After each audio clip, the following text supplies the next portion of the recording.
Hi, my name is Shane. I use she and her pronouns, and this is the first of 4 sessions of a game of Monster Hearts Second Edition. Monster Hearts is one of my very favourite games to play or to run. I love messy queer teen drama as a genre, whether supernatural or not, in games and in fiction, movies, everything. So I've always had a good time running it.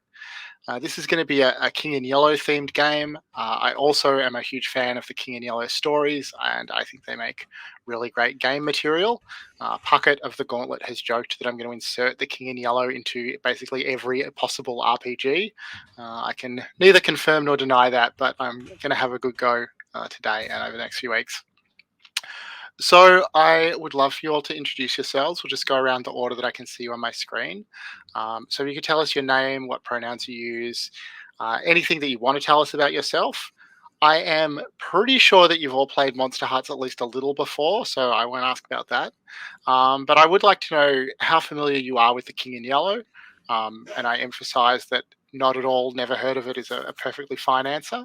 And also, like what you're hoping to get out of this game or why you signed up for it. So, Ferret, do you want to go first? Sure thing. I am Ferret, also known as Sawyer. I use any pronouns. Like a good drag queen who needs a gig, just call me and I'll answer.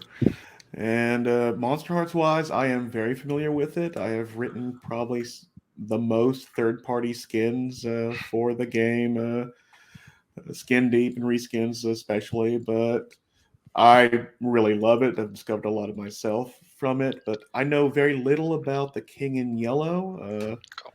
I stayed unspoiled for this game, and although I do know like an odd fact about Hastor that his wife is named Nitocris, and that's like the only weird off thing I know. But that's me. Excellent. Thank you very much. Jose. Hey everybody, my name's Jose, and my pronouns are he and him. And I've only played Monster Hearts once before, but I really, really enjoyed it, and I'm looking to have the opportunity to play it much more. I read over the past week. I think the first 3 stories from the King in Yellow. I didn't quite make it through to the fourth, yeah, happy to be here. Cool. Kyle. I'm Kyle, he, they. Yeah, very played a fair amount of Monster Hearts, and I read all the King and Yellow stuff a few years ago.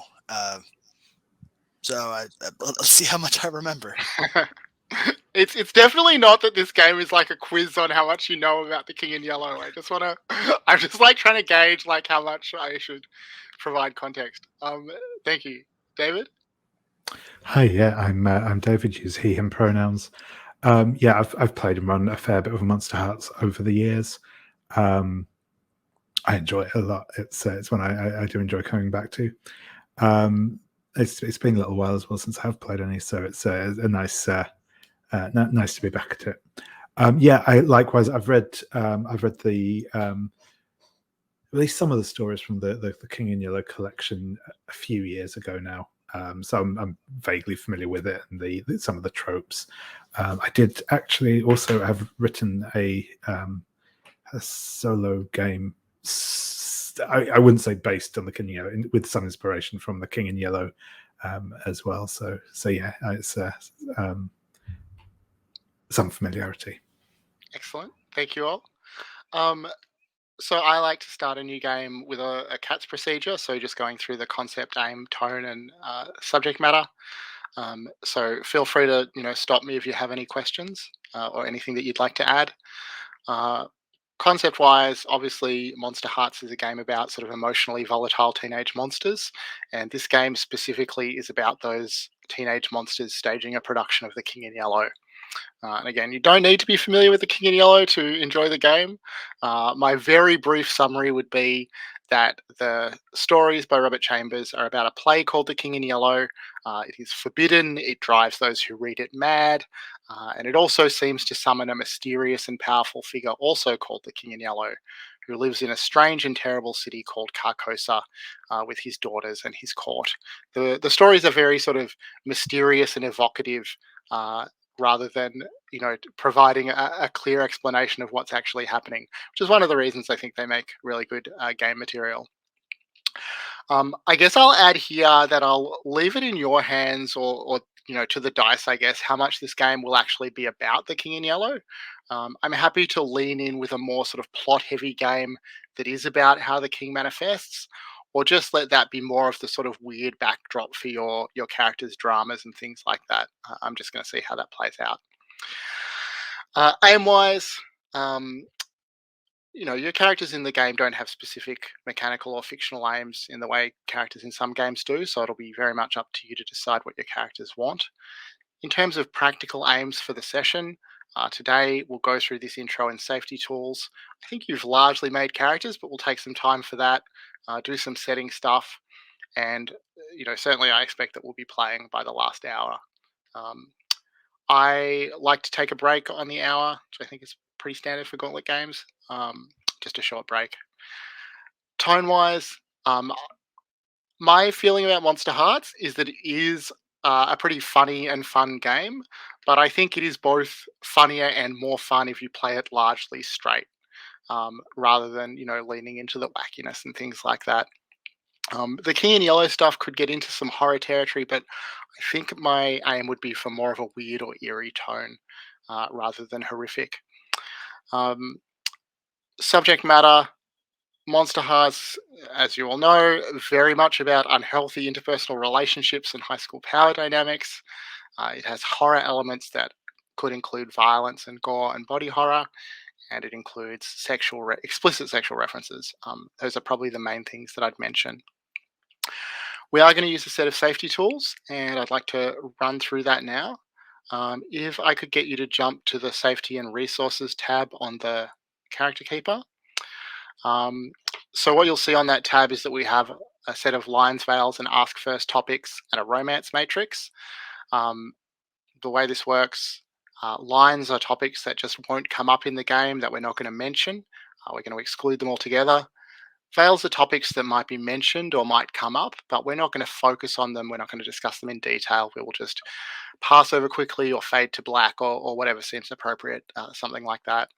Ask first, exactly like it says. If someone wants to bring that topic into the game, we will ask the table first and make sure everyone's happy about it. There is a list of topics that you can, check boxes for on that page. Of course, you are very welcome to add topics if there are things that you'd like to add to that list. It's not meant to be exhaustive. The romance matrix just gives you an opportunity to express your interest in romance with other characters, be they PCs or NPCs. I think that's pretty straightforward. I am going to stop talking for a minute and give you a chance to fill out those lines, veils, etc. When you're happy with the list, please just type OK or done in the chat, and I'll know that we're ready to keep going. So just to mention the other safety tools that we'll be using, the X card is in use, so if anything comes up in the game that is not comfortable or fun for you for any reason, you're welcome to X card it just by saying that you'd like to X card it, typing an X in the chat, however you want to signal that. Don't be shy about that. I'm perfectly happy just to work out something else that we can do in the fiction. I think we're all the kinds of players who are much more concerned that everyone has a good time than we are about any sort of simulation of reality. So, please feel free. We also have the open door, so if you need to step away, that's totally fine, whether it's for a short break or to just go away and not come back. If you realize this isn't the game for you, anything like that, all of that is welcome. We're also playing under the Gauntlet Community Code of Conduct. There's a link to that on the Safety and Resources page in the Character Keeper if you need to check anything there. I think that's all I have to say by way of introduction. Were there any other questions about any of that safety or admin stuff before we get into characters? All right, cool. Of course, you're welcome to ask questions anytime they come up. So I had a little spiel to give you before you started making characters, but I feel I may have missed my spot. But just some things to think about, whether the characters that you've made, if there's any changes that you'd like to make, or just some stuff to think about. Um, so we're playing in a fictional suburb called Springwood. It's intentionally a pretty generic sort of teen movie type setting. The drama club is going to be central to the game, so please do think about what your character's role in the drama club is, whether they're hoping to get in, maybe they've been part of it forever, maybe they're in the crew or the chorus, whatever it is, or maybe they could just be close to the production, dating someone who's involved, anything like that. But I am going to ask you to define like what your connection to the drama club is as part of like the character intros. One more thing I'd like you to think about that isn't in the playbook or the keeper, but just something for you to think on, is that the imminent arrival of the King in Yellow in Springwood, the coming of Carcosa, is making weird things start to happen in your town. And not just the weird things that you would expect as, an undead ghoul or a witch or whatever. Strangeness beyond the strangeness that is, to whatever extent, familiar to your characters. So I'd like each of you to think about something weird that your character has seen or experienced recently. So I'm taking this from the King in Yellow role-playing game, which I ran recently. Just one weird thing, something that you can't explain and probably haven't told anyone about. And again, when we get to character intros, I'll ask you to talk a bit about what that might have been.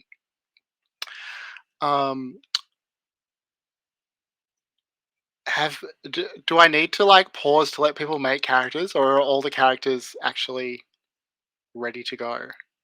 Does anyone need more time to do their character, which you are totally welcome to take?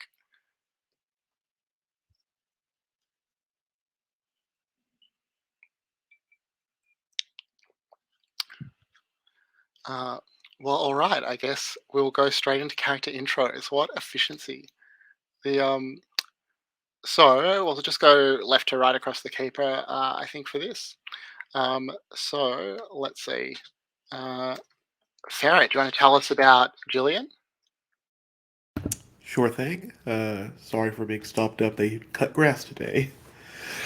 But Jillian is technically a fae. I think fae blooded is the origin I took. But her grandfather was a fae prince who was wooed by her grandma, or so the bedtime stories went. And she's noticed that things, at least for her, are a bit different. She's a bit more powerful. I mean, and what child doesn't want to believe, or teenager doesn't want to believe they're special in some way? And being a fairy princess is kind of awesome. And she is a bit more on the warrior face side, I think.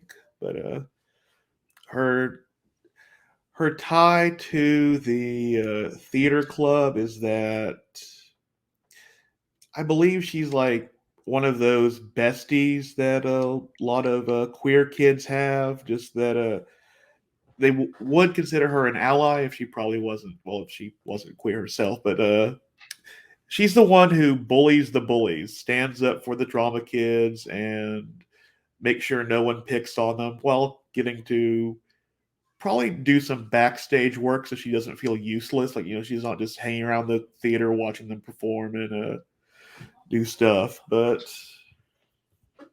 I don't think she's wanted to be active on the stage yet. And I think the weird thing she noticed is that one of her parents promised something to her, and when that promise was broken, she didn't get the usual power surge she normally does. Ah, interesting. So, I mean, I guess I'll ask you at this point about your parents. Like, do you live with? You said one of your parents. Do you live with both? One, the other? I live with she lived with both her parents. I think she has that what's a pretty idyllic suburban two siblings, two parents who never got divorced, grandparents who love all the kids, but she and her grandfather have a tighter bond. The other two pretty much like the grandmother more because she bakes stuff for them and spoils them. But I think she also has her grandfather's no, her grandmother's Louisville Slugger when her grandmother was on one of the women's softball teams. Nice. Um, so can you tell us a bit about like the moves you've taken, or what she can do as a fae? Yeah, fairy contract is the move I am stuck with, but it's a pretty fun one. If you promise something to me, keep that fucking promise. Because if you break it, I get a string on you and can do more fun things with that string, like making you screw up or just helping me get revenge on you. I also have lore. Whenever you make a promise to me, you get experience. Whenever you break a promise to me, I mark experience. So when I said before, don't break promises, feel free to ignore that. All right, and maybe this is something that is more going to emerge in play, but how clear? Like you said that every girl hopes that they have some special blood or something like that. How clear is she that she actually does have magical powers versus you know? I think like she's kind of like still in that youthful the dreaming state of like I can be like Katniss in the Hunger Games or I can be like all these other female heroes or heroines in the urban fantasy genre kind of thing, and I think she's kind of expecting like it to emerge when she's 18, like to be able to do what her father does. Because isn't everything better when you're 18? Or her grandfather, not Nice. her father. Yeah, Yeah, interesting. So she expects power to come her way. she expects more power to come her way. Yeah. All right, that's awesome. Is there anything else you want to tell us about Jillian? I think. I think in school she just. But I think she's on the baseball team if they have one. But she Sure. will constantly. She's too good. Too good, and gets to cut practice to hang out at the theater club. So, but she's always good on the field. Nice. All right, awesome. Thank you very much. Let's see. Kyle, can you tell us about Renee? Yes. So I think Renee was a fairly quiet, normal kid up until she died about, I don't know, 6-ish months ago, a few months. Uh, and she doesn't really remember how that happened exactly. She just remembers getting up afterwards, and nobody noticed. Like, I think her parents were at work, like travel a lot for work, so they weren't home. They didn't notice, and since then she's just like, well, uh, I'm already dead, and people apparently don't care if what happens to me. So time to this like live life. Woo! Let's have some fun with it. Nice. So was she at home when she died, or where was the location where she died, or at Uh, I least think where she got up? I think her family has like one of those like big fancy houses in like the outer suburbs or something. So I think she was like on the road or like in the woods near her home, but not actually at home herself. And I think she has been working as like the set designer or like background, doing some background backstage help with the high school theater club. I think she'd just gotten into a some kind of like acting role right before she died. Oh, nice. Like a main role or a background, like a minor character, or Probably a minor character, I think. cool. How did she like that? Both, before and after she died. How did she like being on stage? I think she was pretty nervous beforehand. After she died, it's one of the few things she like still finds pretty enjoyable. Cool. Move wise, sorry. Yeah. No, that's what I was about to ask. Move wise, the playbook comes with the hunger, so I get a bonus when I'm trying to go after what I hunger for. In this case, thrills. I have short rest for the wicked, so when I die, I just get back up a few hours later, fully healed. And a spirit de corpse. When I gaze into the abyss can share its hunger with me. Nice. Awesome. All right, David, can you tell us? Oh, sorry, Kyle. Is there anything else you want to tell us about Renee? Oh, the weirdness related to the Oh King yeah, in thank you. Yellow. Thank you. I think ever since she died, like whenever she sleeps or like even closes her eyes too long, she starts like dreaming of like a lost city lit by two suns. Nice. Thank you. All right. Anything else? All right. Cool. So, David, do you want to tell us about Max? Yeah, sure thing. So yeah, I'll be playing Max Hyde, who uses he/him pronouns. Yeah, Max is kind of one of those sort of nondescript kids in school. Really, not super into any one clique. Not super kind of sporty or super academic. He just kind of gets along mostly, has some friends, um, gets by and all that. He is in the Hollow playbook. He is. I've chosen the Born of a Wish option, so he may or may not be as real as he seems. I think his family life is that almost like 1950s nuclear family thing going on. His dad has some important yet very indistinct and vague job in the city that means he's away for most of the time. Comes back in the evenings, travels a lot for work, all that sort of stuff. Mother is the archetypal housewife, and I think, in fact, may even be like a moderately successful like mummy blogger sort of thing. Nice. Sort of influencer type. Has a younger sister, probably sort of a tween type age, and he is in the he's in the drama club because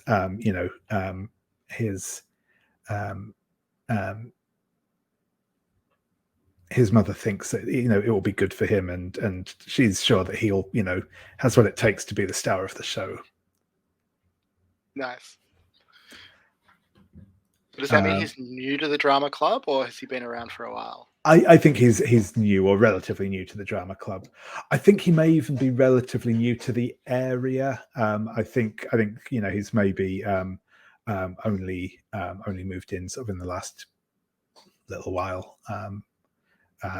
after moving from a very similar suburb in a city elsewhere, further east, west, north, or south as appropriate.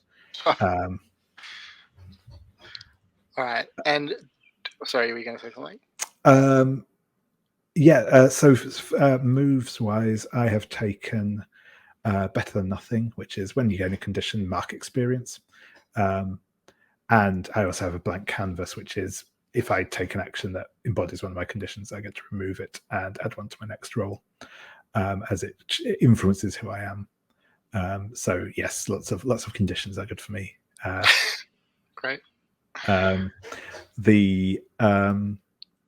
I think the weird thing that Max has experienced recently, I think he's had he's recently been in detention because he had some astrology homework from the science teacher, and he keeps turning in like the star charts that he's drawn, looking out at the night sky, and the astrology teachers kept marking him down for obviously not doing the homework properly because all of this is wrong. You've clearly not taken a look at the sky. Nice. That's awesome. How much of a sense does Max have that he may not be entirely real? Is he at all conscious of that? I don't think so, particularly at the minute, no. Okay. How far back do his memories extend?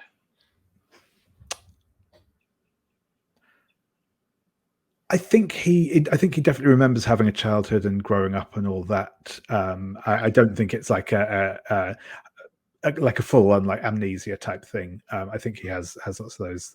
He has memories of a childhood and all that, and there's lots of like family photo albums and all that sort of thing. Okay. But yeah. Cool. And are you interested in defining more of the circumstances of the wish by which he was born, or do you want to leave that more undefined for now? Yeah, that's a good question. I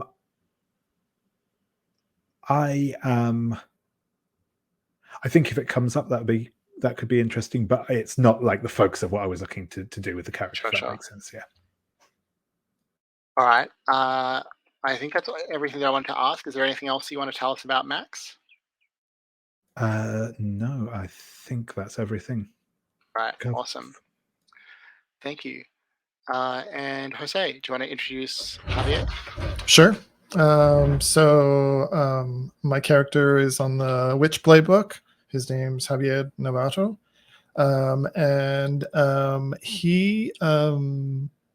Let's see. Let's start with his family. He lives with his mom. He's never met his dad. So his mom was never actually married to his father, and she speaks about him very little. When he came of age, his maternal grandmother, who has since passed, initiated him into Santeria. He's of Cuban heritage, and so she was a practitioner of Santeria, and she initiated him into that tradition. And he belongs to an orisha, or a god, named Elegua, who's a god, like a trickster god of thresholds and such. And so he's aware of that, and he can, he has a couple of hexes. So his moves are the hex casting and the sympathetic tokens. And so he has the move of illusions, where he can cause people to see things, or hear things, or perceive things, interpret things certain ways. And he also has the watching hex, where he can kind of watch through someone else's eyes, piggyback or stow away on their experience a bit. He tends to like to watch from afar. He's a little calculating, a little bit in the background. He's a pretty good student, and not A+ or anything, but he does fine. And he might even be a peer tutor for some kids, lower classmen.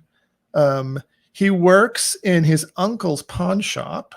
He likes to collect things, obviously, tokens and other things. And so he works in the pawn shop, and I think he helps his uncle particularly sell stuff on eBay. And so he does a lot of activity on eBay. Let's see. One of the weird thing that he's seen recently is, he likes to keep a pretty good track of, who all the kids are and who all his classmates are and what they're up to. He likes to observe people. But in between periods in the hallways, when they're full of people, he keeps noticing students that shouldn't be there, or that seem vaguely familiar, but he can't place who they are. And then when he goes to look for them, they've disappeared around a corner. And he's noticed this happen on numerous occasions, and he's a little unsettled by it. He can't quite place where he knows them from. Nice. So how does he feel about this sort of magical heritage that he's come into? He's very excited about it, actually. He feels special. He feels chosen. So he is eager to stretch his wings, but also he's a cautious kid. So he's not very volatile or reckless. He wants to do things carefully. One thing that I didn't say was, how is he involved in the drama club? I think crew, maybe bringing props from the pawn shop, helping with stage managing and stuff like that. So he's kind of a behind the scenes kind of a participant in the drama club, and he's probably been doing it for a couple of years. Cool. And so I want to ask about, like you said, that he belongs to Allegua. Mhm. Like, what does that belonging entail? Like, does he get, other things that he has to do? Does he communicate directly with this spirit? There's things he's got to do. He has to feed Elegua. So there are offerings that he makes and petitions that he makes. It's kind of a give and take kind of relationship. And so and when you show up at the pawn shop, you'll see a little figurine at the threshold of Elegua with little cowrie eyes, and so protecting the threshold. And so, yeah, so he has. I don't know that he has like conversations with the Orisha, but he has a sense that he has a connection to this being, and that he needs to care for that connection in some way. But right now, it's more of a gut connection and a heart connection than a kind of hearing voices kind of connection. Let's put it that way. Yeah, that's awesome. Right. Cool. I love this set of characters. How exciting. So normally in Monsterhearts, we start play by sort of developing a homeroom and where people sit in the homeroom and things like that. We're going to do something similar, but we're going to be looking at the sort of the cast and crew tab in the Keeper. And if you navigate over there, what you'll see is that there are sections for starring roles, also starring, the chorus, the crew, and then other NPCs. And we're just going to fill this out a bit and develop some of the relationships and things like that. Oh, actually, sorry, we haven't done our backstories yet. That is what we should be doing next. So we'll go in the same order across the character keeper. I'll save my spiel about the cast and crew for a bit later. So each of you has 2 backstory questions or prompts that will help you decide who you have strings on and who has strings on you. And what I'd like to do is just go left to right across the keeper and tell us what your first prompt is. We'll talk about who fits with it. We'll go through once, everyone can do one, and then we'll go through a second time and everyone can do their second one. So, Julian, what is your first backstory bit? Well, mine's easy. Everyone take a string on me. I'm an open book. Nice. Excellent. That was very easy. Renee. Someone reminded you what love was when you thought death had stolen it away from you forever. Any volunteers?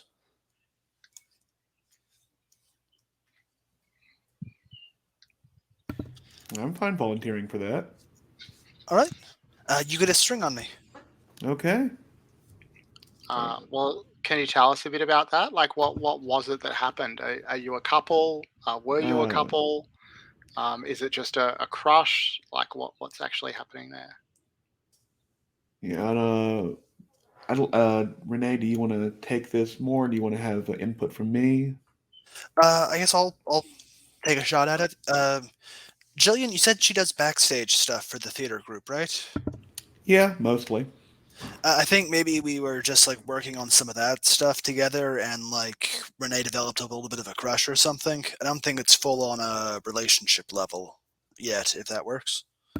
That's perfectly fine. I was going to suggest something like, Renee seeing Jillian on the field one day or behind the stage and just, oh, this box is so heavy, I'm sweating. A cold can. Oh, nice. That sounds good.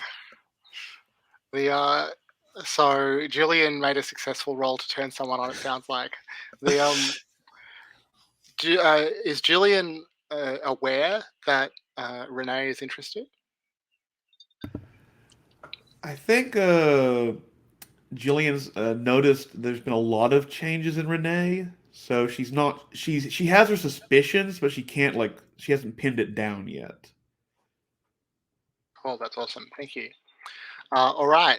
Max, what is your first backstory prompt? Sure. My first backstory prompt is: you've been taking your social cues from someone, and doing so has taught you a lot about them. Gain 2 strings on them. So I was wondering.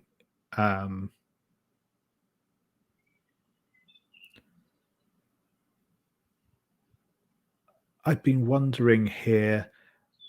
I feel like Gillian seems like a good role model in that they're quite confident and all that.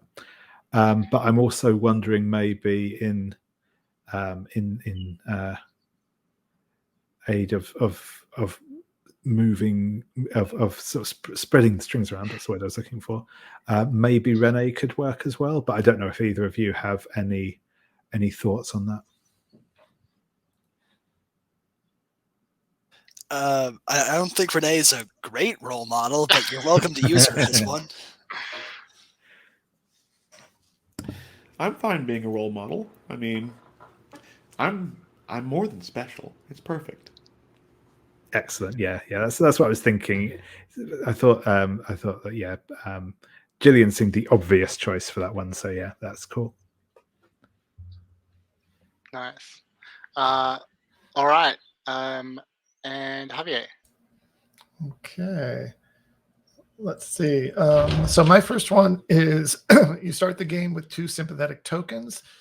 Decide whose and what they are. Well, I think since I've already got a string on Jillian, why don't and I assume we want to use PCs for these. Take one on Renee and on Max, and maybe Renee and Max, you might give me a suggestion of what sympathetic token I might have of yours. Maybe Renee had an earring that like fell out and you picked it up. Okay. Oh, so I have to mark sympathetic tokens as well. Jeez. Okay. All right. I've got to track those somewhere. Yeah, sorry. That is a good note for me I made the keeper for this game, but obviously. Okay. All right. I'll figure it out. Yeah. I'll start putting them somewhere here. You can just open up a new tab if that's easier. Okay. Yeah. All right. And what about Max? Yeah, I was wondering about that. I think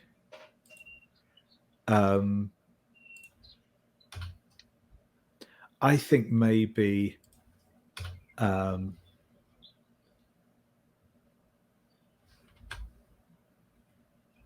think I'm going to go with something classic, and I think I'm going to say it's a lock of Max's hair. That I think, and I think it's like a proper, like done up with like a little bit of ribbon and all that. That was, I think maybe you got from like from one of the various like collections of things that his mother keeps around the house when you were around at some point. Nice. Baby lock. Oh, that seems like a terrible thing to allow a witch to have. I love it. Yeah. Awesome. So, Jillian, what's your second one? I've captured someone's fancy. I gained 2 strings on them. And I would like this to be either Max or Javier, if possible. I think it would certainly make sense for Max, given that there is an interest. There's definitely already an interest there. But if Javier wants to go for that instead, to kind of again diversify the links a bit, that's cool. If it's Javier, then everyone has a crush of some kind on Jillian, which certainly appeals to me as a dynamic. But of course, whatever you prefer. Okay, I'll since Max has offered, I will. Sorry, Jose, I think you were muted there. I'm sorry about that. Don't. It's fine if Max wants to take it. I thought you were interested because you didn't mute. Unmute, sorry. If you're interested, I will. Oh, I think I will if Javier is interested. Go with him. Yeah, sure. I think someone's fancy. Well, I don't know what it means in different countries, but I think Javier might be intrigued by Jillian and has noticed some kind of magical quality to her and is very curious and wants to know more about her. I'm not sure he's got a big crush on her as much as he wants to possess knowledge about her, if that works. That definitely works. That's fine Yeah. with me. Okay. Yeah, that sounds good. All right, thank you. Renee, this is a juicy one. Potentially juicy. Yes. Did anyone watch you die? If so, you gain 2 strings on each other. That's a big question. Did anyone see that? Any volunteers?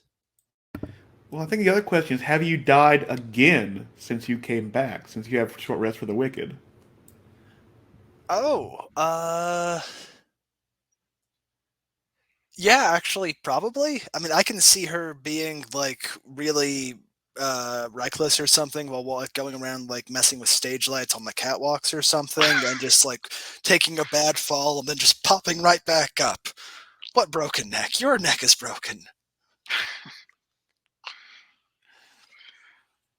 So maybe everyone's seen you die. If you want, I mean, I don't know. What do people think? I think it'd be, if everyone saw you die, I think it'd be fun to go around the table and say how we did. But I think if we're all for it, I think Jillian saw you, was trying to warn you not to plug in a certain light that's a cord was frayed. You took a gigantic shock, and she was just about to debate. She's debating. Do I call 911? Do I call the teacher? Do I call 911? Do I call the teacher? And you just like sat bolt right like Michael Myers right back up. Nice. Max, have you seen Renee die, and if so, how? Yeah, that's a good question. I don't think that Max has. I think I'm going to go into that. I don't think that Max has. Cool. What about Javier?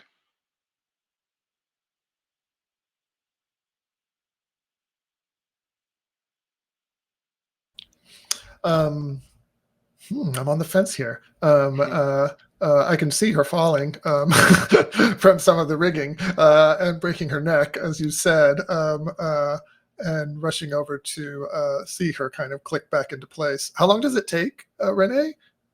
Does it happen quickly? Sorry, you're muted, Kyle.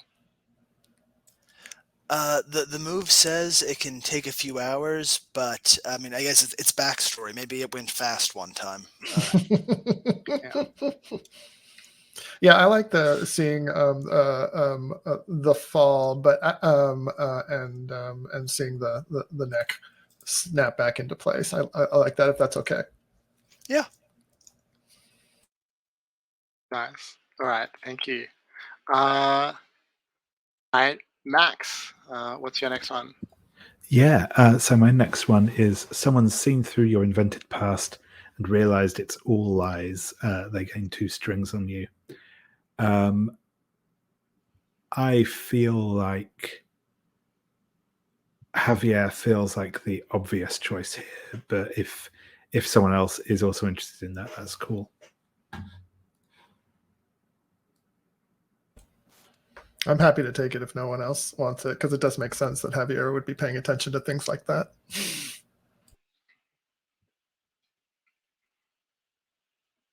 And how do you feel about your realization that Max is not what he seems? How do I feel about it? It's kind of a blah kind of feeling.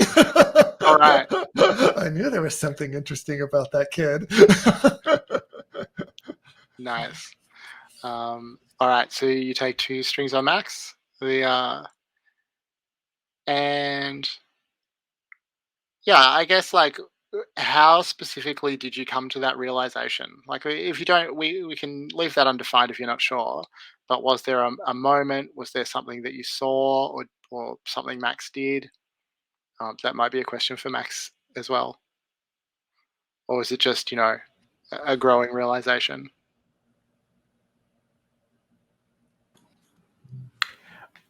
I was wondering if it's maybe something like Max shows up differently to your like witchy senses or something like that, particularly with having that bond with Allegra.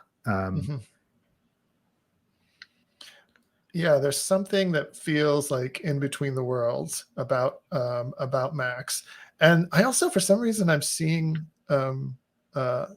some kind of interaction between Max and his mother, and I'm not sure why. And there's something about the way the mother. I don't know where the wish came from, and I know you don't want to dwell on that, David, but something about the relationship between Max and his mom that feels that may have spurred Javier's interest at first, and then he's been watching Max very carefully and seeing him kind of almost phase in and out of existence a little bit across the threshold.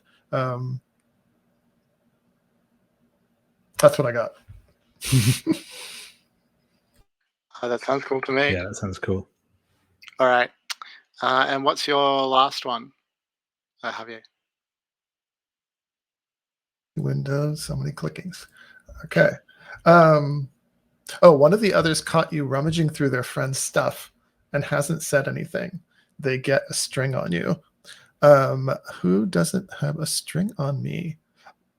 It looks like Max doesn't have a string on me. Yeah. And that definitely, I think that definitely feels like a very Max response to that situation. To not say anything about it, you mean? Exactly. Yeah. Exactly.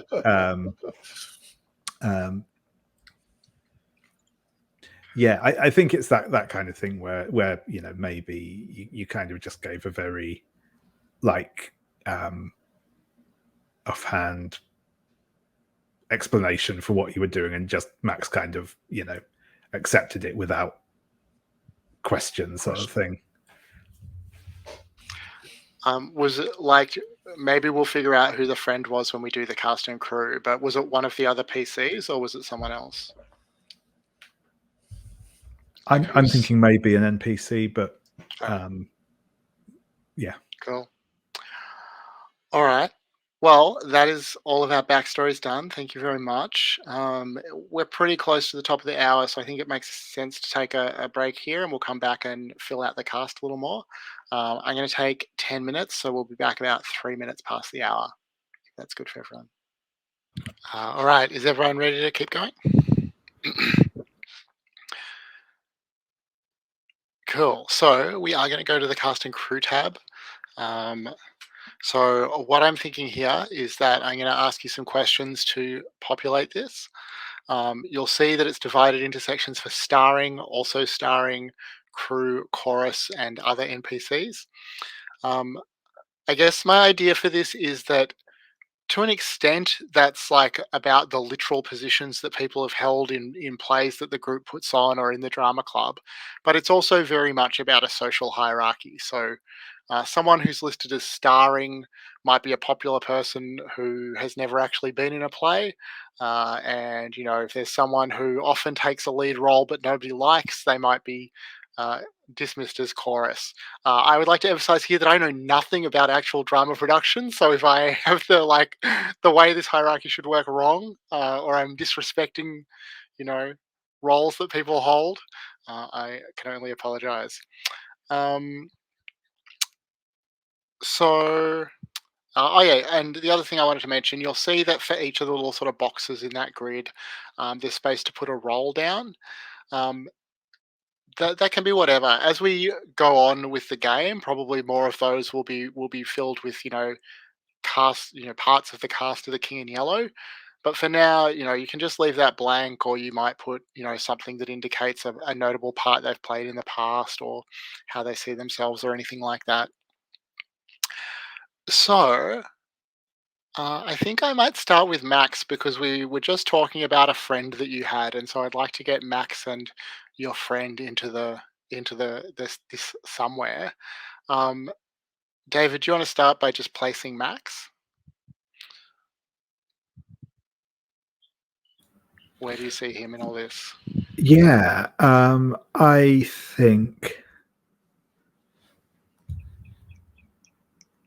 think I'm going to put Max in the also starring column because I think I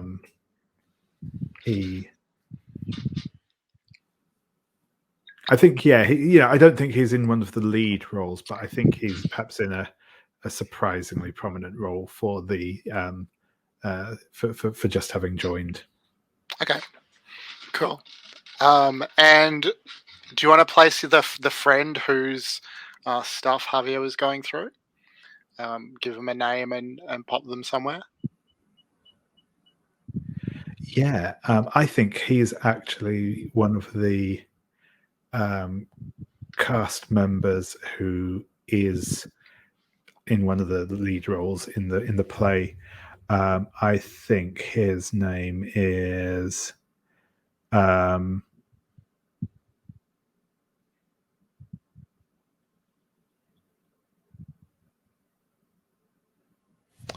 I'm going to go with Jake D'Souza. There we go.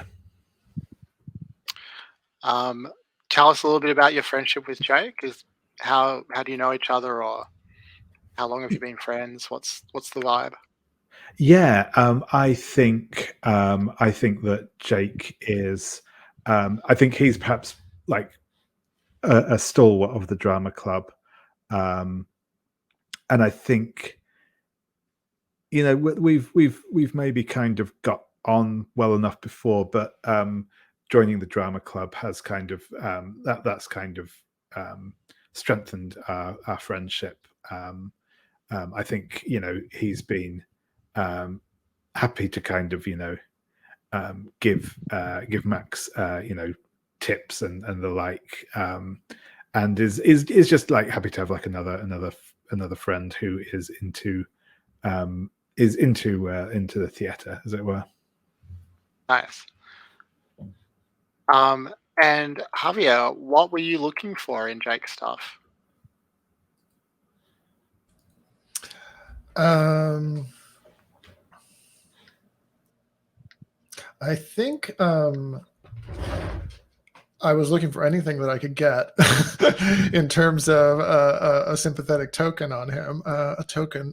Maybe Javier has a little bit of a crush on Jake and was hoping to get some kind of leverage over him for the future. Because, yeah, not that he's got any witchcraft plans on it, but he just wants to have something on him. Maybe in less a witchcraft sympathetic token than a keepsake of someone you have a crush on kind of token. That could come in handy later. Nice. But I don't think I was successful, correct? I think that's right. Is that what it said? I'm not sure. Does it say? I was looking for something. Let's see. It said I was caught rummaging through their friend stuff, but that's all it says. Okay, so did you get something? Yeah, I think I did get something. I think I got a photo of him and his ex-girlfriend that was kind of in the bottom of his backpack. Nice. All right, so add that to your list of sympathetic tokens because I think that will work. And let's see, who is the ex-girlfriend of Jake that you found the photo of? Is it either Gillian or Renee on the one hand, or are we going to introduce another character here?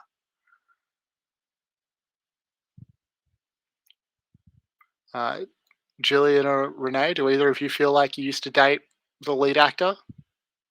Drama Club stalwart, Jake? I wouldn't be averse to it, but I'm fine with it being an NPC if Javier prefers. You're muted, Javier. I have an idea for an NPC. All right. Well, let's go with that then. So I'll ask you to. Well, sorry, I'll get you to place yourself first in the grid, and then we'll add Jake's girlfriend Sure. or the other NPC. Okay, and okay, I've put myself in crew. Cool. And who is the NPC that you want to add, and where will they go? Okay, I think it's going to be another starring person. They were kind of the power couple, although they broke up recently. Her name is Anisha Patel. And yeah, and so they were a power couple. They broke up during the summer, and when they came back, they've been kind of chilly with one another. But they're both tend to be leads in the drama productions, so there's some tension between the two of them. But no one knows exactly what happened. Okay, cool. How does Javier feel about Manisha? Javier has always really liked Manisha, actually, and Manisha seems to know all the great gossip about everybody, and so Javier's definitely befriended her, and because he enjoys her company, she's funny, but also because she just gives him lots of good information about other people. She's very forthcoming with what she knows about other people. Nice. Renee, why don't you like Manisha? What do you dislike about her? I think Renee's been kind of a wallflower up until the whole death thing. I think there's probably a certain amount of like envy or something of the like Manisha. Yeah. All right. Great. So do you want to put Renee somewhere on the grid? Yes, I think. I mean, she's in a minor role in the play, so I think she would go in the chorus. Sure.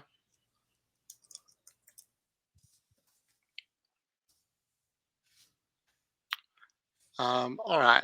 And I might not. Well, what we should have actually. I'm just gonna break my own grid and just add someone off to the side here, because I want them to be um, higher up than just other NPCs. But we have a drama teacher named Mr. Hawberk, the person who convenes the drama club, who organises the plays, all that sort of thing. Um, how does Renee feel about Mr. Hawberk? Uh, probably a big fan. Like, I mean, I assume he. I think I read in the pitch for the game that he was pushing for the play. So I think I have not read my pitch recently. Um, I think that as we start the game, none of you are going to have heard of the King in Yellow per se. So Mr. Horbeck hasn't brought it up. Okay. Well, I guess then my But question is. he's taken you through some great productions of. I mean, I don't really know what the staples of American high school drama are, but I'm imagining West Side Story, or I don't know what else might have been. Okay, then I think she's a big fan. Um, how does he dress? Tell us a bit about what he looks like. Uh, probably pretty well dressed for a high school teacher. Like I don't know if like maybe like a jacket or something most days, if that works. Yeah, sure. Sounds good. All right. Now let's get Jillian onto the grid. Where do you see yourself? I think someone's going to have talked her into trying out for the next play, so I'll put an also starring. Nice.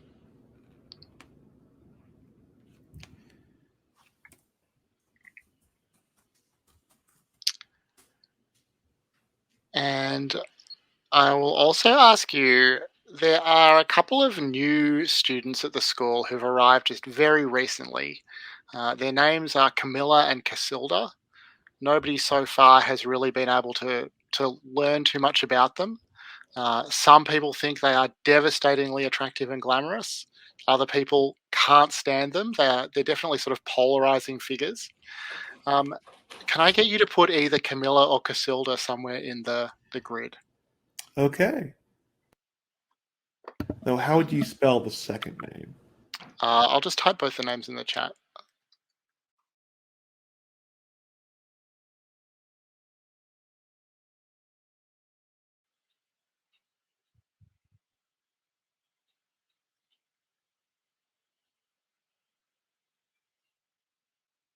I think I'll take up most of the also star and put her there. So there we go. And how does Jillian feel about Casilda? What's your impression? I think she's she's also been polarized, but she hates her not because she's beautiful, but because one of her best friends has this huge crush on her, and I think Jillian wants what's best for her friend, and that's not Casilda. Nice. Uh, have you spoken to Casilda, or this is all just more distant impressions? I think with the teenage thing, it was like a one-time conversation. She fucked up like a few dialogue choices, and Jillian just Nice. decided no. Cool. And well, let's also add the friend who has a crush on Casilda. Where do they go? Oh, she would be. She's got to be in the crew. I think she's Rachel Yamaguchi, and she wants to be a horror SFX makeup artist. So she's practicing now. Nice. That's awesome. Okay, so she is friends with Jillian, has a crush on Casilda. Um, how long have you known each other? Like, what's your friendship with her like? I think like this goes back to like way back in the day when they were both expected to be girly, and they went out and like were hitting things with sticks, poking things, climbing trees, and just being tomboyish together. And they've never they probably gotten like they have these sayings like death before dresses and just like all this I guess broy stuff between them. Nice. That's awesome. Um, do do any of the other do any of the other PCs, oh, actually, including Jillian, have a crush on Casilda? Yeah, I think Renee does. Okay. What was it about Casilda that caught your eye? Uh, Probably like a weird she seems weirdly confident all the time, like a real presence. And I think Jillian, if you don't have any other questions, Jillian also has a crush on her, which is probably fueling the hate and disdain. Nice. The classic teenage dynamic. Um, oh, that sounds good. Renee, like, have you, are you pursuing something with Casilda? Are you, observing her? What's actually happening? Uh, I don't think she's quite like worked up the courage to do anything yet, but she's thinking about it. All right, nice. Uh, so I would love for someone to place Camilla as well in the grid, the other sister. Um, David, why don't you do that?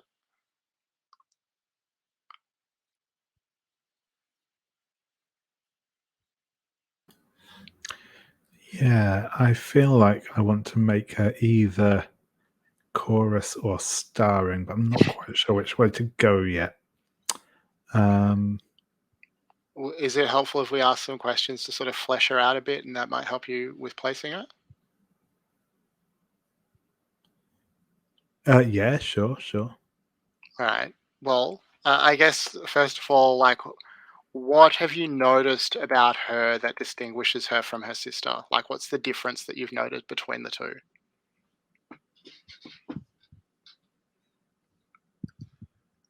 Yeah, I think actually I'll go with that. I think whereas her sister is maybe more, um, outgoing, and attracts attention, I think Camilla is more, is quieter, more observant, um, and I think,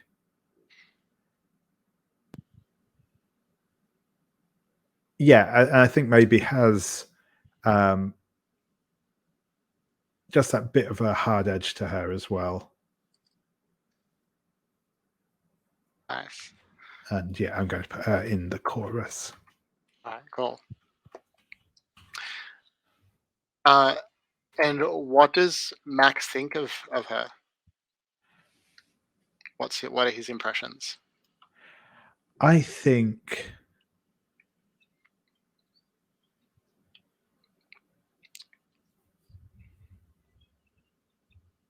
that Max, has tried to do the sort of, you know,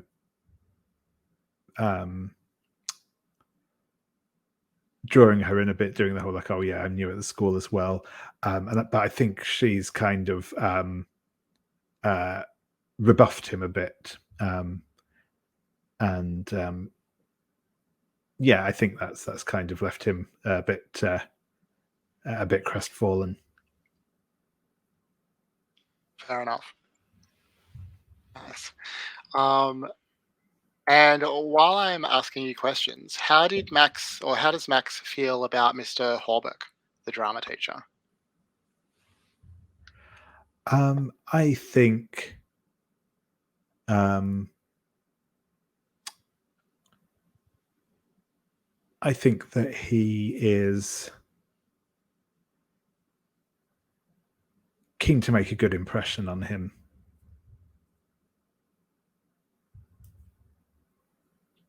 Nice. All right. Javier, what are your impressions of the two new girls?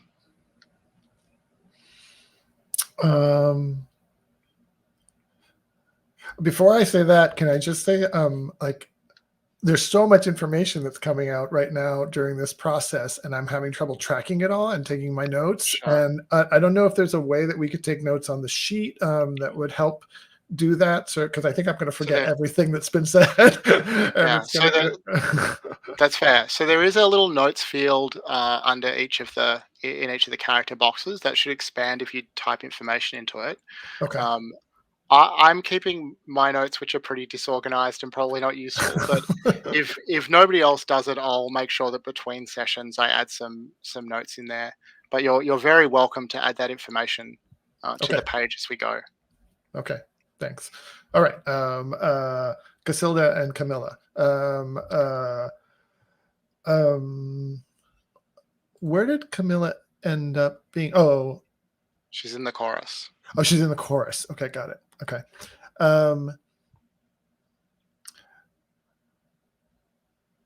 I'm thinking that Javier probably is kind of more simpático with Camilla than he is with Casilda, because of her kind of her general temperament, and that he's probably spending more time backstage with her than with Casilda. So I think he generally likes Camilla and is curious about her hard edge and wants to know more about her actual opinions, which she seems pretty reticent to offer immediately. Nice. All right, Jillian, So I know that you hate, but also have something of a crush on Casilda. But before that, who was it in the drama club that you really disliked? This could be someone who's already on there, or it can be a new character that you're introducing.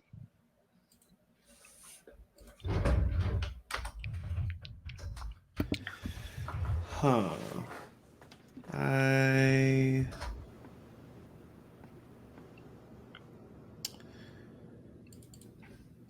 Oh, we've got to have a narc, of course. I think this is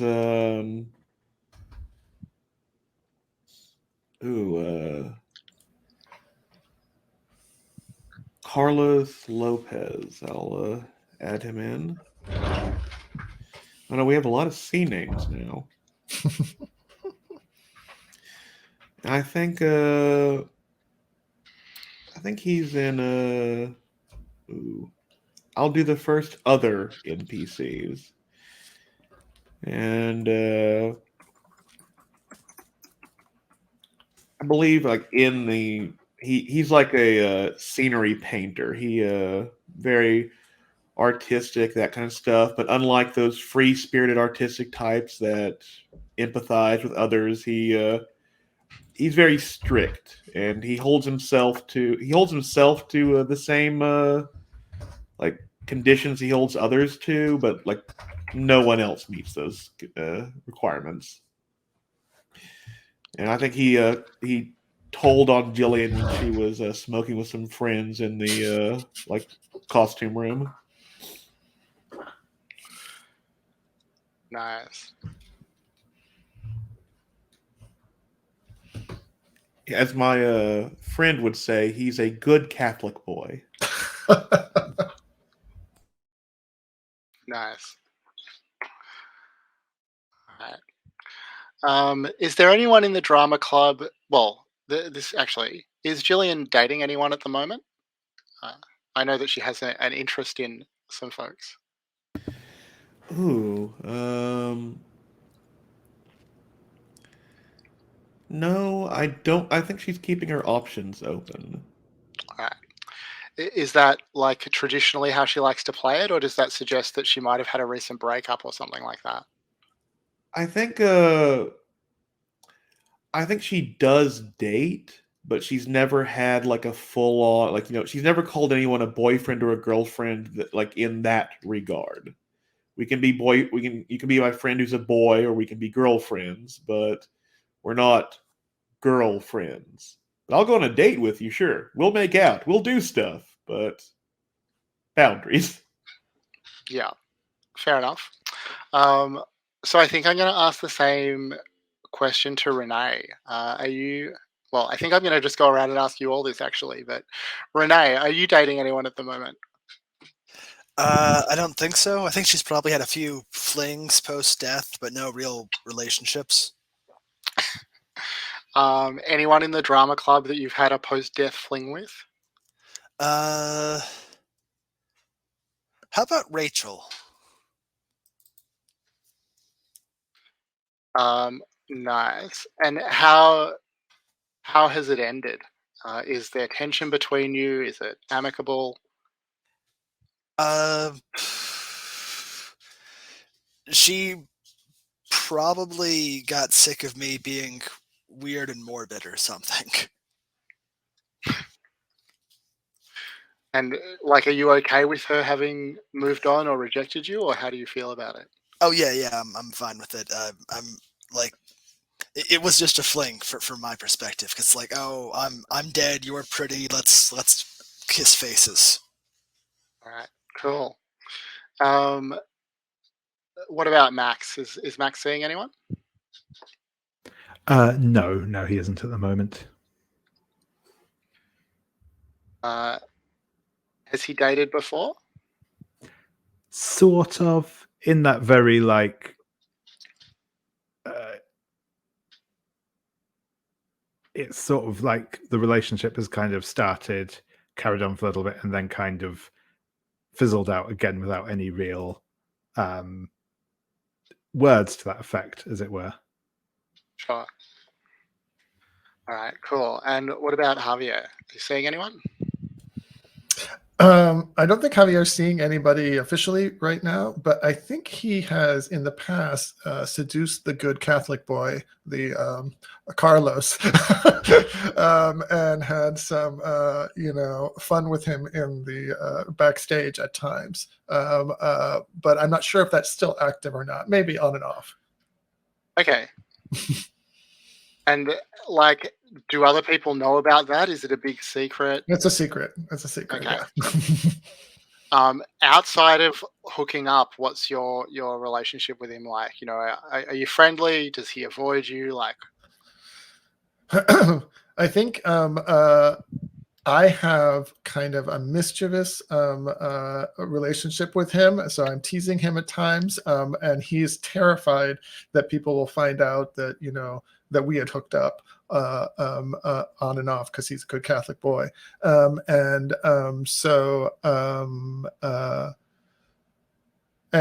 yeah, so I won't speak too much for him, except that he's drawn and ambivalent at the same time. Or yeah, just ambivalent. Let's put it that way. cool. That sounds good. All right. We don't need to fill out like all of these boxes. I think we have like a pretty good starting roster going on here.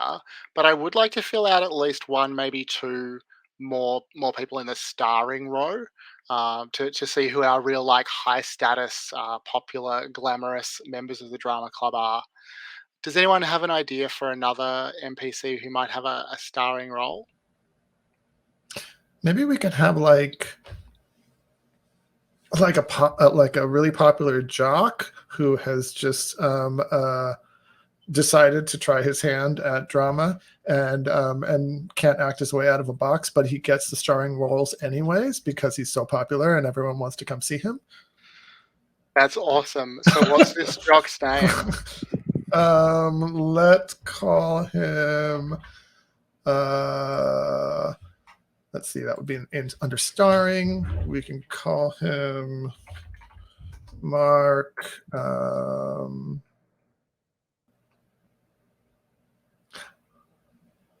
Let's call him Mark Wu. I think he's actually on the swim team. That's his popularity is from that. But again, can't act his way out of a box. Is there a particular reason why he's ended up in the drama club? Why did he? I think.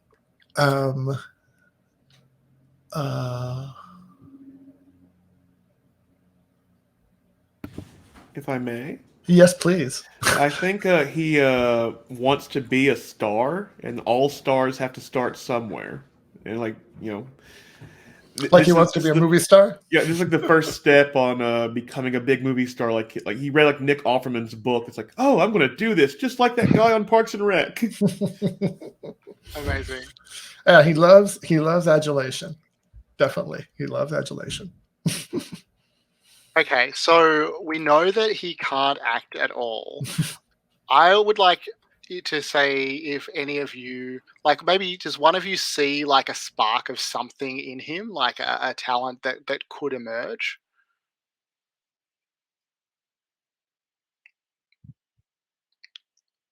No. Okay. Okay. That was a resounding silence. Yeah. Nobody sees anything in Marco.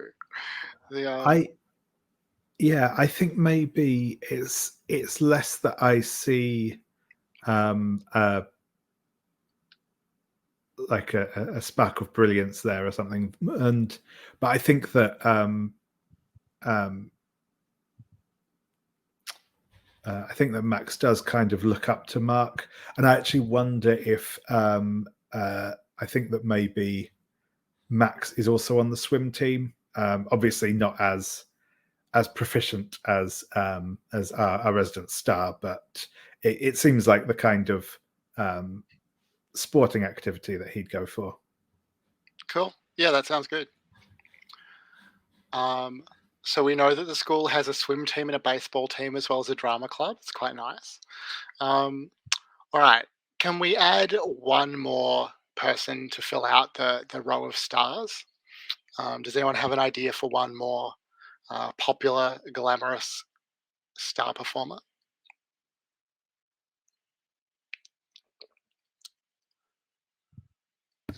I think I do. Great. If everyone's fine with that. I know I've created a few. But this is I think it'll be Treasure Freeman. I'm naming it after a person from my own drama club or drama student back in my high school. And Amazing. I think she's like actually really good. Like, the kind of person that can read a script once and memorize the lines kind of thing. And I think she's popular. She's at least popular in the drama club because she helps people practice. She always has time to run lines. She always has time to be there. And like, she doesn't realize that, by running lines and being there for people, she's being more present in their lives than a lot of other people in teenagers' lives. So that shoulder to cry on. Cool. That's awesome. All right. I think that's a pretty strong cast of characters for us to get started with. Does anyone have any other NPCs that they'd like to add to the board before we start?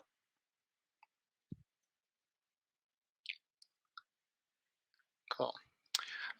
So yeah, some people have already done this, but do feel free if you find a picture that you think represents one of them well to add it in. Um, Anytime. If other NPCs come up during the game, you're welcome to add them as well. Let's see. So the scene I want to start with as we get into actual play is that it is after school. The bell has just rung out of your final classes for the day, and there's an open meeting after school today for the drama club for anyone who'd like to be part of the next production. Um, Mr. Hawberk is going to tell you all what play he's chosen and assign the parts.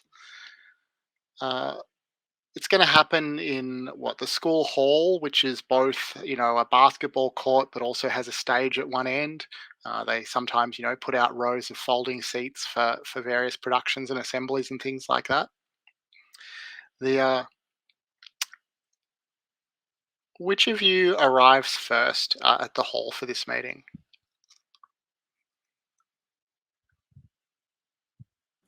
Not Julian? I think Max might, but maybe Renee beats him. Renee would also probably get there pretty early. All right, and I'm sure you'll see that Treasure's there already. She's keen. Also, I mean, definitely some of the younger students who have no serious prospect of a major part will have arrived enthusiastically early, trying to get some attention.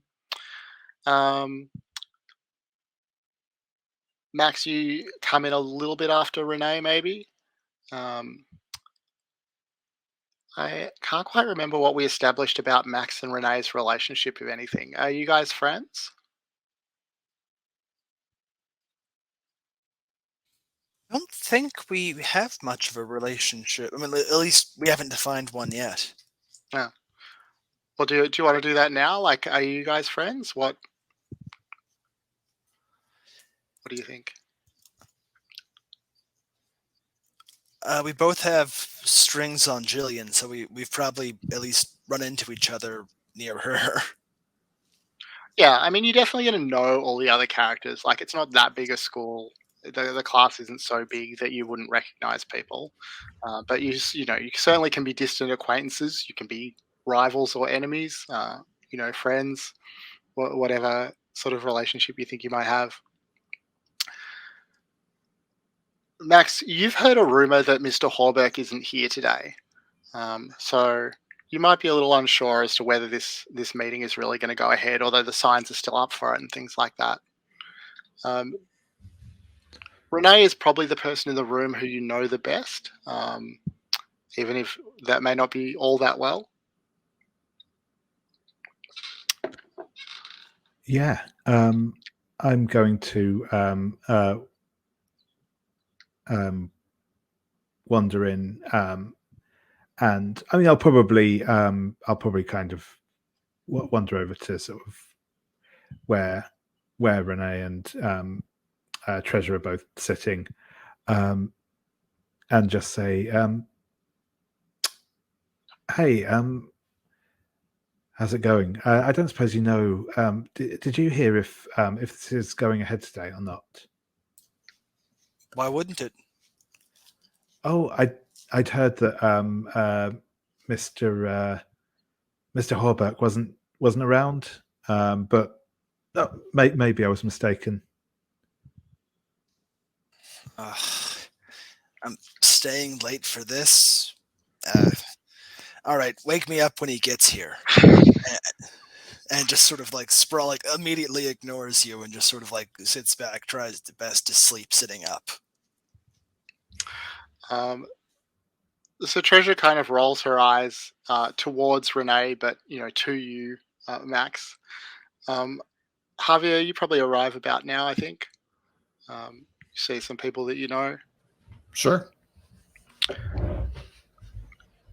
And I'm gonna head on over because I'm still curious about Max. So I know that Max isn't quite real, but I need to know a little bit more about him. So I feel like I'm drawn over to talk him up a little bit. And so Javier walks on over and says, "Hey, Max, how is it going?" And I think Javier and Max have actually known each other. I know Max has recently come to the school or recently come to the drama club. I think recently come to the school. Recently come to the school. Yeah. Javi's been there, I think, been at the school for a few years. So maybe he's been talking up Max a bit. So I'm not sure how Max feels about it. Yeah, no, that sounds good. Hey, Javier, how's it going? Are you here to audition as well, or whatever it is we do first? Well, I'm probably going to be on crew this time. I'm not going to be auditioning for any parts, but I'm curious to see who does audition for the starring roles today. But I don't see Hawberk around here anywhere. When are we getting started? I don't know. I mean, I'd heard he was he wasn't in today, but I mean, I guess they'd have cancelled this if he wasn't. So. Yeah, I don't know how we're going to make any decisions without him, but everyone seems to be showing up. So, yeah, so everyone's definitely coming in. Jillian, do you reckon you turn up around this time? Yeah, she will turn up with Rachel smelling highly of patchouli and faintly of weed. Nice. And where do you sort of arrange yourself? People are sitting in little clusters in their usual cliques. We know that Treasure and Javier and Max and Renee are together, though Renee appears to be snoring lightly. Where do you sort of arrange yourself? Oh, we sit behind Renee, and Jillian will make a point to start kicking her chair. Renee, are you going to take that? Without opening my eyes, just like, "Hi, Jillian." That's all I needed. Hey, Renee, how you doing? Tired. I can see that. I meant beyond that. Bored. Ah, so that's why you're tired. Okay, you can go back to sleep now. Max, Javier, how are things going?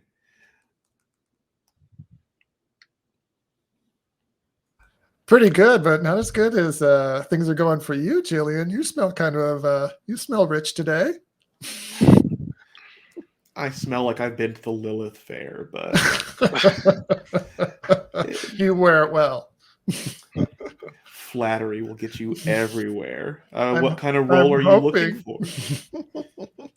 Oh, I won't be auditioning for any acting roles. What about you, though? You've got some star quality to you. Ooh. Roll to turn me on, I think.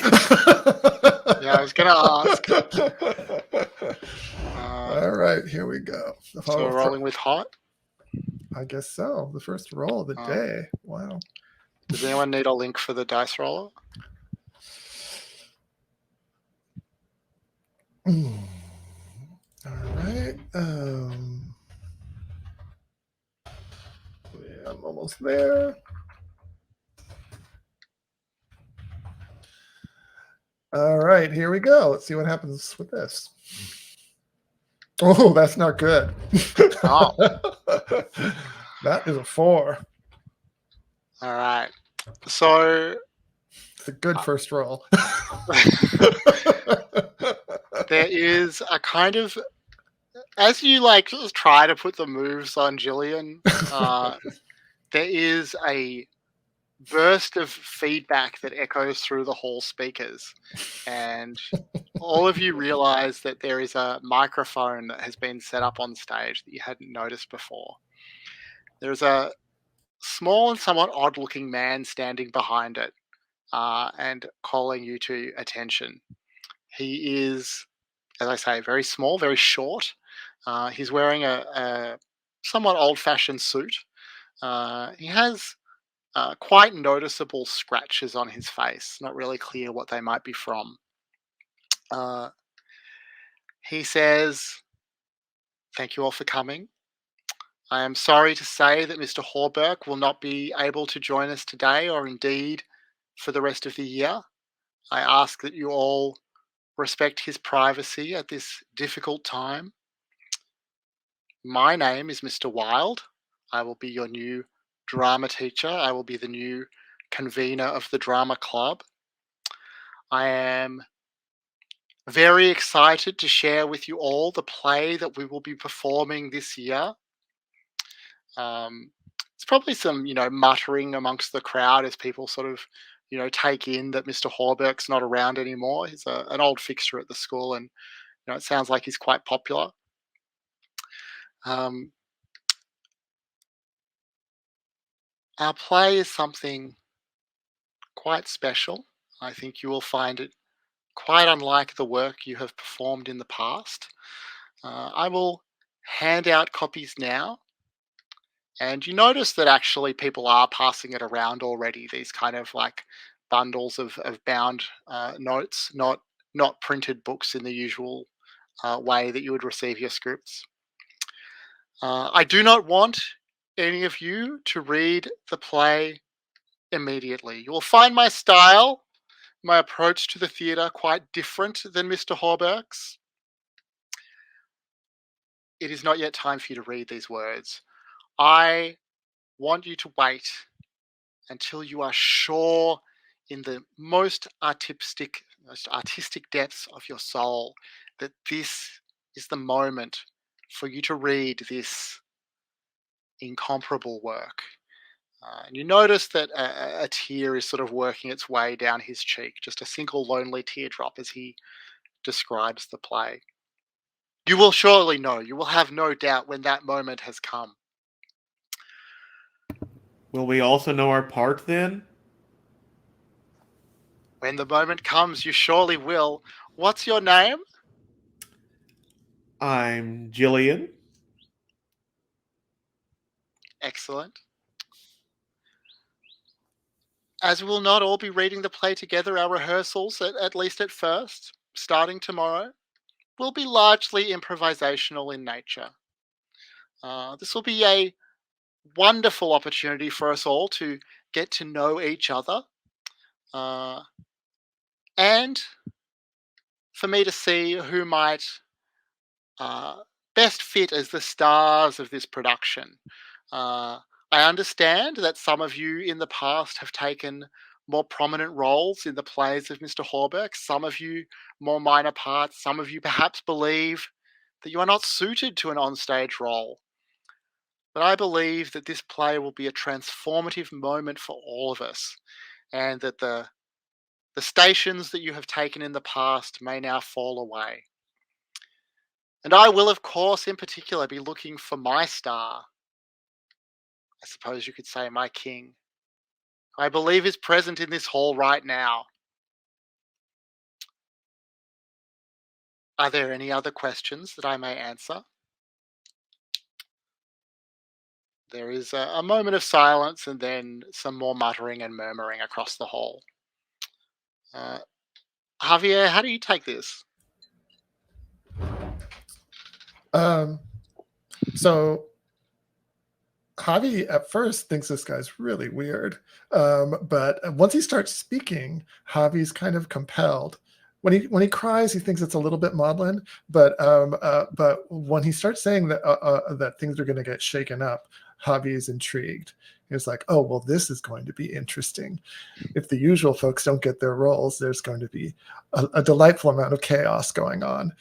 So Javi is intrigued by this, but when he actually gets um, uh, a copy into his hands of the manuscript, some kind of chill goes up his spine, and so he gets distracted by that. He doesn't understand, and it's that same feeling he has in the hallways when he's seeing people that he doesn't know. Like something is breaking across the threshold, and he can't track what it is. Nice. Let me see. So, Gillian, do you have any other questions for Mr. Wilde, or how are you taking this announcement? Yeah, I think as soon as he says like any other questions, she'll lean back, prop her feet up just beside Renee, and like, is this a play or a grinder ad? Looking for your king? Do you want to roll to shut him down? I believe I do. This will go terribly for me this time.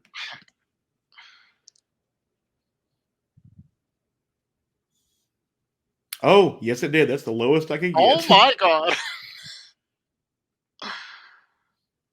All right. Everyone in the hall turns towards you, Gillian, as you say that, and there is just a look of such intense disapproval from everyone, really, from Manisha and Jake. In particular, Treasure is looking at you with a dark expression as you've never seen before. Uh, this just like wave of disapproval breaks over you. What do you do? I think she actually starts like shrinking down into her seat, not liking the disapproval. She was hoping for laughs, not silence. This is terrible. She is bombed. Yeah, Mr. Wilde will gently start to chuckle and say, "Yes, yes, Gillian. Very droll, very amusing. But you will find that we are indeed producing a play here, quite a magnificent play. Uh, I have no doubt that soon you will be as enthusiastic about this work as I am. Are there any other questions?" Is there like a deadline on reading the script? I mean, obviously, we've got to wait for the right moment and everything, but like, is there a point when that right moment needs to have been done by? And what was your name? Max, Mr. Wilde. Max, a pleasure to make your acquaintance. An insightful question indeed. There is no deadline. I feel quite confident that all of you will have read what you need to read in plenty of time for our production. There are some weeks ahead of us to prepare. Uh, we will perform certain exercises together that will help prepare you all for the moment in which you will read the text. Have no fear, Max. I see great things in your future. Does that answer your question? I think so. Thank you, Mr. Wilde. I'm curious how Max is feeling in this moment. I mean, in particular, about the prospect that there is, an opening for the senior roles, that he might not be able to tuck himself away, or maybe he still thinks he can. Yeah. I think I think there is, I'd say, an equal mix of trepidation and excitement going on because obviously he's doing this at his mum's request rather than it being his thing. But if he can get a good role, then that's a good thing. So that would be great. But yeah, I think he's a little daunted by the intensity of Mr. Wilde and this sort of creative experiment, as it were. I think that it definitely feels a bit beyond him. Nice. Sorry, Harvey, were you going to ask something? Yeah, I had a question for Mr. Wilde. Please. Excuse me, Mr. Wilde. Yes, what was your name? My name is Javier, and Javier. I couldn't help but notice how moved you were when talking about this script. Could you tell us something about your own relationship to this piece? Oh, what an interesting question.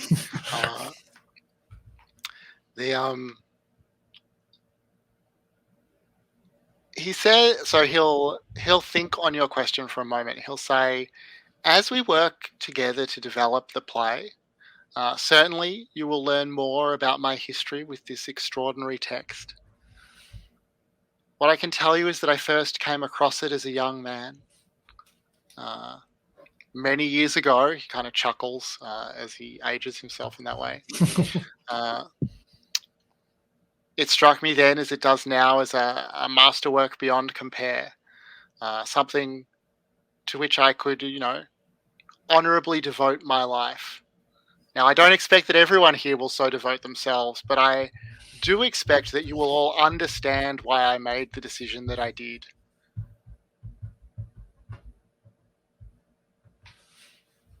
Does that answer your question? Yeah, I'll stay tuned.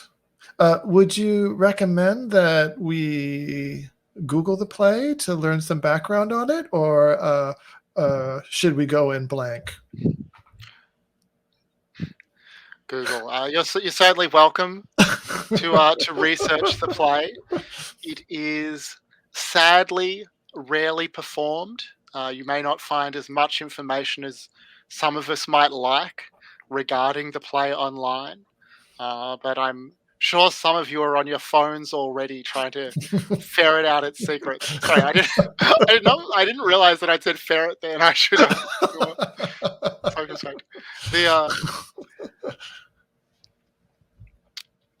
Anything else, Javier? No, that's all. Thank you. So I'd like to hear how Renee is feeling as all this goes on.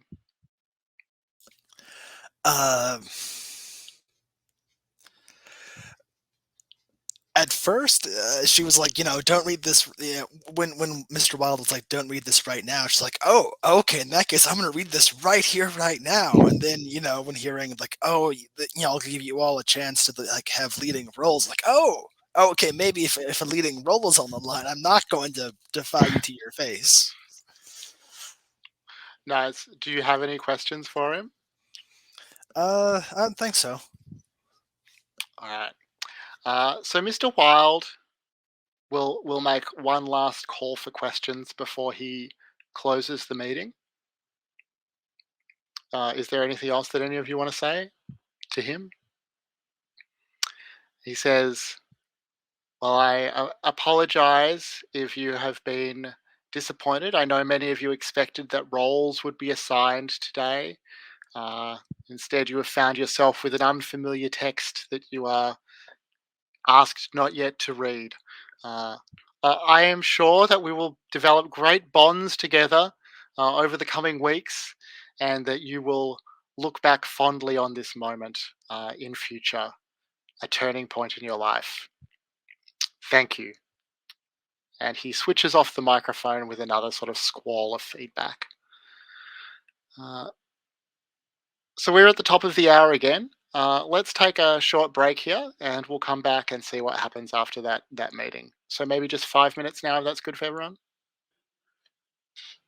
So just before we get started, I did just want to mention this is a game where you mark XP on a miss. I think you probably all know that, but just a good reminder since we've had a couple already. The so there is like a sort of sorry. Is everyone good to continue? All right. So there is a like sense of confusion in the hall as Mr. Wild turns the microphone off.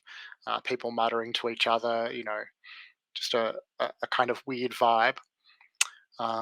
You all probably notice that Jake and Manisha are talking to each other in a way that suggests tension building towards an argument. But the four of you are sitting, more or less together. What do any of you say anything about what's just happened, or Jillian, what do you do after that?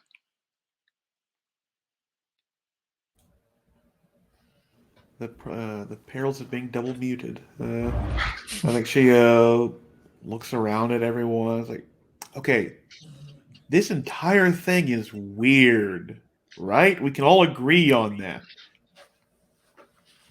Yeah, he's a bit of a freak, but I like that he's shaking things up. Yeah, I mean, I don't have like a whole lot of experience with. He waves his sort of hands around all of this, but it's more intense than I was expecting. Does anyone care that Mr. I'm sorry, I forgot the last drama teacher's name. Hawberk. Hawberk. Does anyone care that Mr. Hawberk is just gone now? I mean, no word, no. We should at least put together like a get well soon card or something. Exactly. And a private matter that we can't know about. Like, I know. What the fuck is that? that's like code for he's sleeping with one of the other teachers and got caught. I think we should come up with something nice to give Mr. Hawberk. Anyone know where he lives? Well, I mean, the school has to have that in their records or something. Oh, but it's a private matter, so we might not get it. I'm sure we can get someone at the faculty to mail a letter for us or something. No, we should go in person, man. Don't you want to know what happened to him? I want to know what happened to him. And I also want to know what happened to Mr. Wild's face, man. What are all those scratches? What is that from? They look fresh, didn't they? Do you think he's got a really mean cat or something? I mean, what's going on with him? Okay, I'm fine finding out what happened to Mr. Hawberk. I don't want to know what's going on with Mr. Wild. That's like that is a Acme plan right there. If we're going to go in there, something's going to fall on us. We're going to be dead. Then that'll be the right moment for the play. He does have something sinister, some sinister aspect to him. He kind of shut you down pretty hard there, Jillian. You doing okay? I'm fine.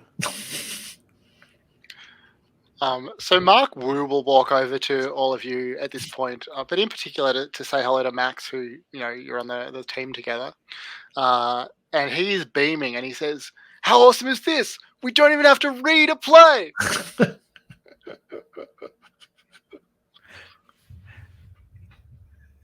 Yeah, it's gonna be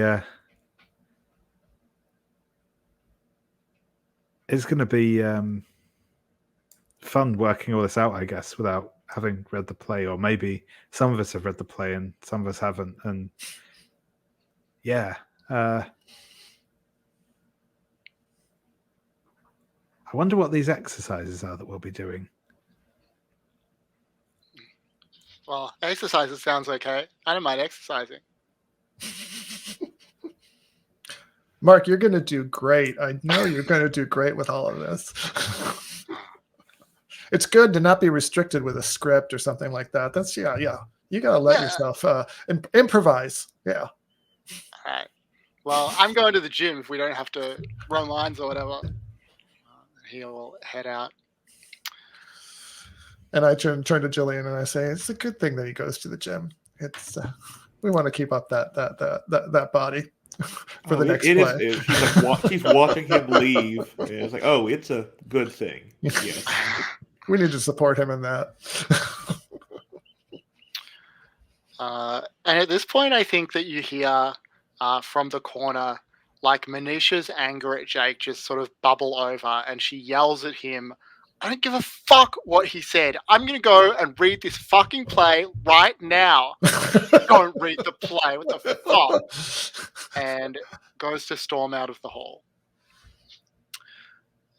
And then a somewhat embarrassed Jake, I guess, will sort of sidle over to where all of you are standing. Quietly. Renee, are you still thinking of... Oh, sorry. Go ahead. Oh, sorry. No. You go ahead. Well, I was just going to ask, Renee, are you still thinking of reading the play sooner rather than later, or...? Yeah, I think I am. In fact, I think I'm gonna wait. Yeah, I think I'm gonna head after Manisha to like go talk to her.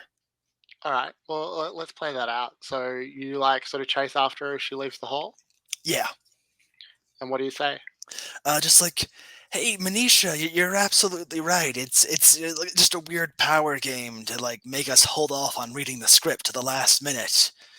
You want to like read it together?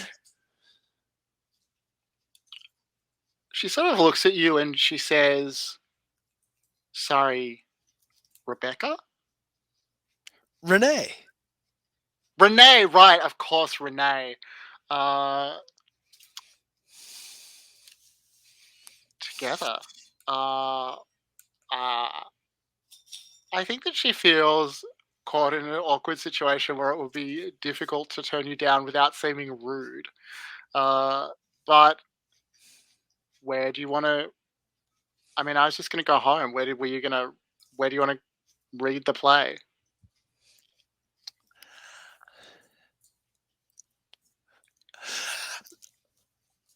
Your home would be great. We could just read it there together. That'd be fun. Do you... I mean, this is a question for Kyle. Do you think that Renee needs to roll to keep her cool to ask the most popular girl in the class if she could go home with her and read the play together? Or is Renee just going to take this in stride?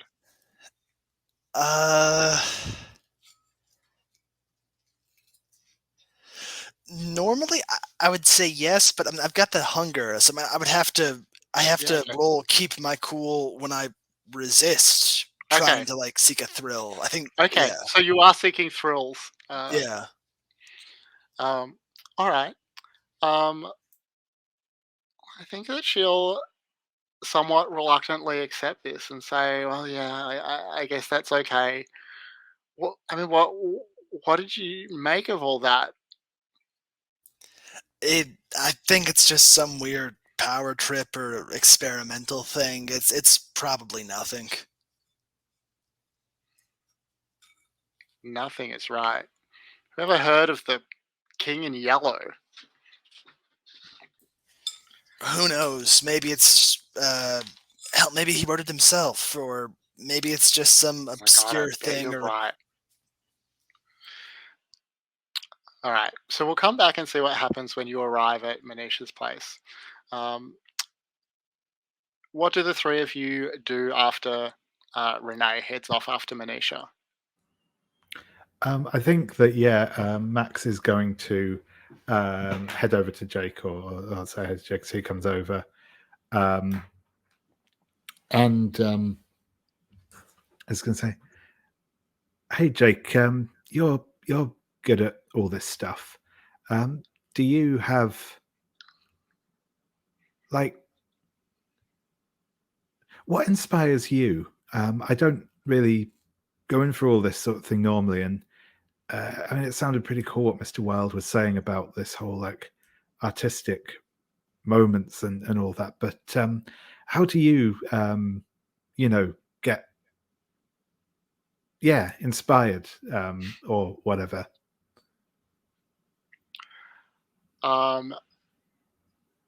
Do you think? Are you trying? Should you roll to turn someone on here? I'm thinking appealing maybe. to his I artistic sensibilities. think maybe I think Max is going to kind of toss the sort of long curtains of blonde hair out of his face and kind of hit him with the big wide eyes as he's asking this. Nice. Well, go ahead and roll.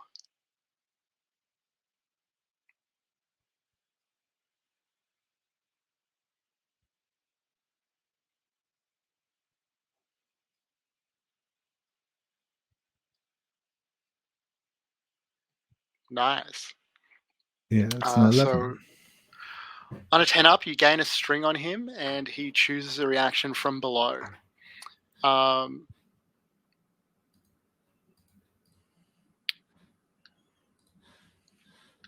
So I think he will give himself to you, and what that looks like is that you see in his eyes that he is fully picking up what you're putting down. I think he sort of takes a half step towards you and starts to stutter something, almost like he was just going to lean right in and embrace you, but he kind of remembers himself, remembers where you are, that there's all these people around, and he says, well, I mean, you just have to feel it, right?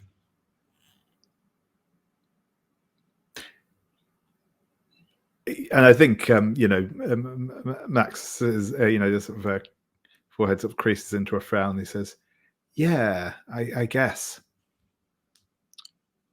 I mean, I guess I could show you some things. Maybe Sure. somewhat, not in front of all these people, maybe. Yeah, we could go for a walk or something. Yeah, is there anywhere private we could go to, talk about the things that inspire us?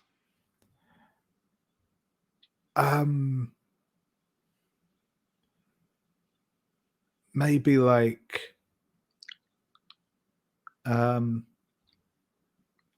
down by the lake. It's usually quite quiet down there. I go there sometimes when I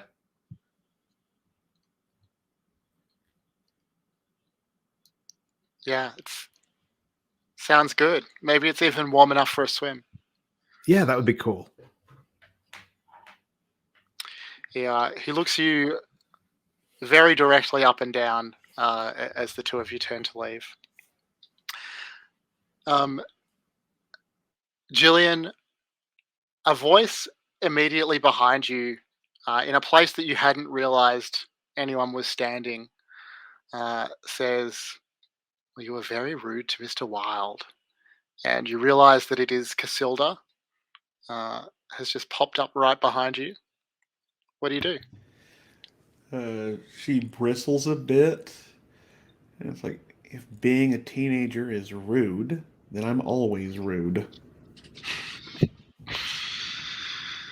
I just think we should show a little more respect to our teachers. Respect is earned. I don't know him.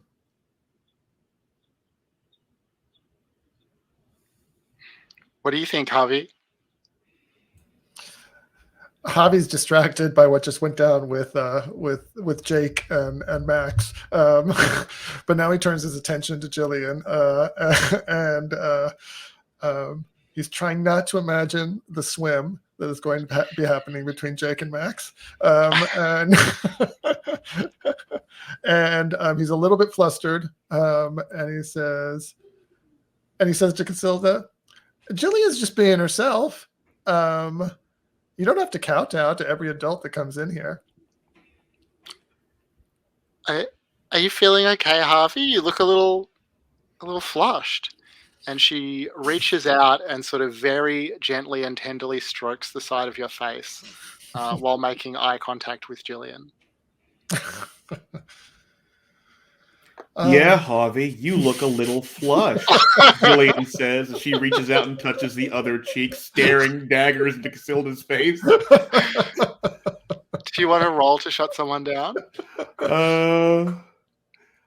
I think, I don't think...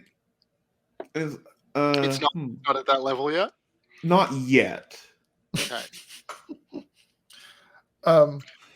Javi begins to blubber just a little bit at the attention of both of these women all at once. And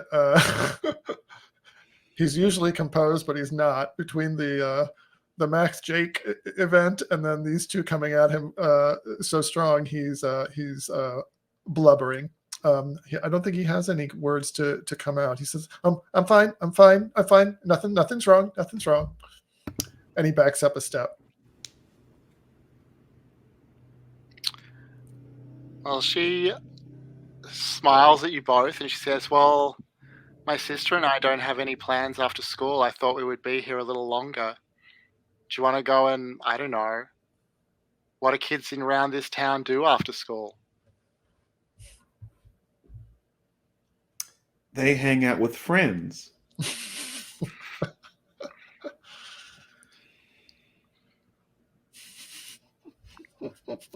Now I think it's time for the shutdown play. Yeah. Do you have any friends? Ouch. Let's try this again. More experience, probably. Oh, no, that's an 8. Okay, so on a 7 to 9, you choose one from below, but you come across poorly and they give you a condition in return. Oh, yeah, that came across real poorly, I'll admit. I'll take a string on Casilda. Nice.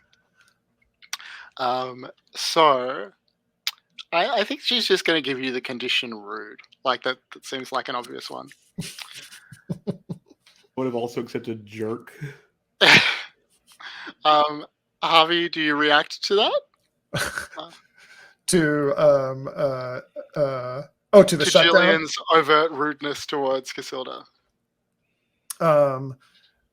Yeah, Javi suddenly gets his bearings for a moment. He was caught off guard by all the touching and the imagining of the swimming, and he regains his social awareness, and that Casilda is, an up and coming popular girl, and Jillian just shut her down really hard.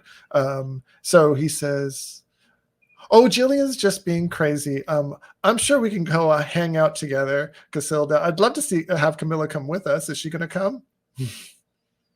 Sure. Where are we going to go? She smiles quite vivaciously at you. Maybe we should. The boys here, Max and Jake, were talking about going for a swim. It's pretty hot out. Maybe we should think about heading over to the lake. Would you be up for that? I mean, that sounds nice, but I didn't bring any swimming costume. True enough.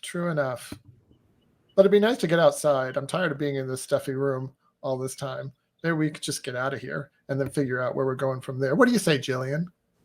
There's some swimsuits in the gym. We can go check on Mark. Get some from the school. Hey, that's not a bad idea.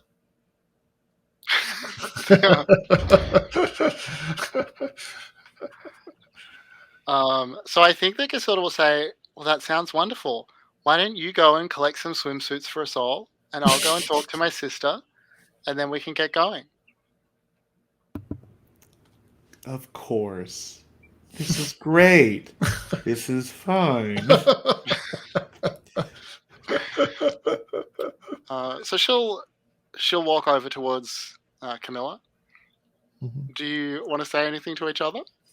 Javi just says, "Jillian, why are you being such an ass?"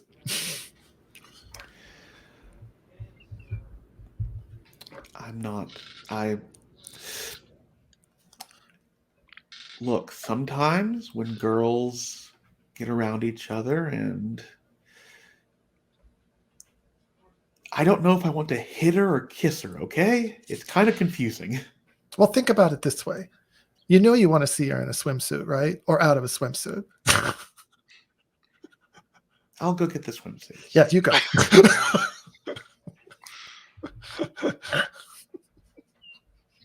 Nice. So Renee's fallen asleep again? Well, I'm sure that Renee is still awake. So Renee, you arrive at... Oh, that's right. Renee took off. Yeah. So you've arrived at Manisha's house. She asks if she can get you a drink. She says her parents won't be home for a while. Have a decent liquor cabinet here. Whatever you're having. She smiles and nods. She mixes some sort of drink that involves several spirits. Is Renee much of a drinker? Uh, yeah, she's probably started just, to check things off her bucket list. But doesn't particularly like it. The thing, Sure. yeah, she'll be something like, "Oh, I thought it was really brave of you to just not go along with this weird experiment or whatever it is, and just be like, yeah, I'm gonna read this right now. That you're so great."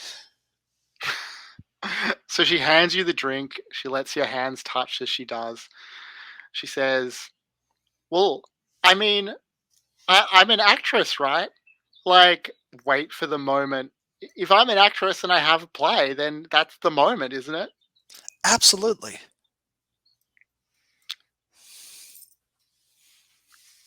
She takes a big gulp of her drink and looks for you to do the same.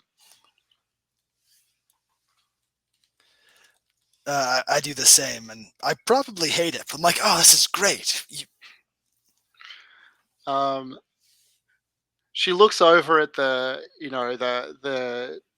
sort of coffee table where both of you have dropped your copies of the play, and she says, "Well, should we read or just lets Yeah, it hang?"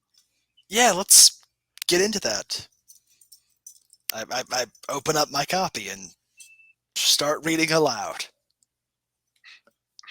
All right. So the two of you start to read the play. Um, I mean, there's a few things that you notice right away. It's quite short. You don't think it would take very long to act out the whole thing. Your first impressions are not good. Um, the the play is pretty banal. There's nothing especially exciting about the writing. It's hard for you to see what would be exciting about the staging. Uh, Seems almost a little hackneyed. It's about a stranger trying to get into a masquerade ball in a strange city. Um, doesn't take too long to get to the end of the first act, and Manisha will just sort of look at you and say, "It's not very good." No, it really isn't. I don't understand why he was making such a big fuss about this. Um, you hear what sound like voices coming from somewhere, sort of. You can't quite tell where. It almost sounds like coming from below you in the basement, or at least somewhere else deeper into the house. Did you hear that? Hear something? I thought I heard someone talking. Might have been the wind or something. Who knows? I don't. No, I don't think I heard anything. Look, this place sucks. You want to do something else instead? Sure. What would you like to do? Like, kind of flirty smile. Do you want to roll to turn her on? I think so. And I am terrible at this, so.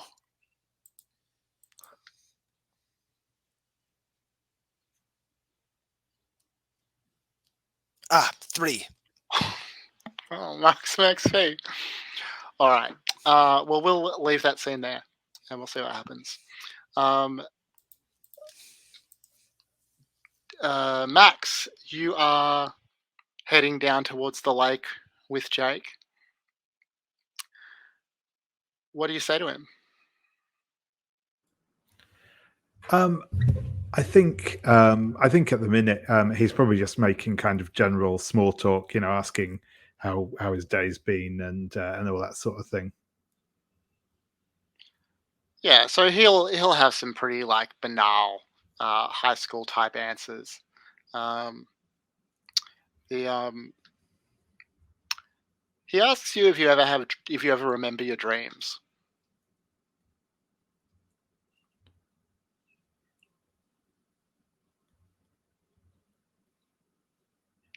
Yeah, I think so. Anyway, What do you dream about? all sorts of things, really. I mean, it's usually fairly weird, just random stuff. But then sometimes it's like, just really normal, like going to school and all that sort of stuff. He sort of turns to you and like looks at you through his long eyelashes and says, "Yeah, maybe we're just having a dream now." But then he kind of gets a serious look on his face. He says, "Yeah, that's what my dreams used to be like as well. But lately they're all the same. Can I show you something?" Sure. He reaches into his pocket and he pulls something out and he starts to unfold a sheet of paper. And he says, "Lately I just dream of this field of stars."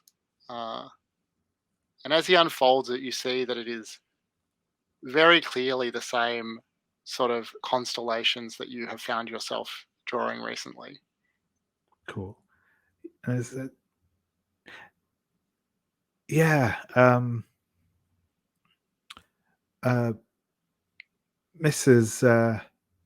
Mrs. Jenkins kept marking me down for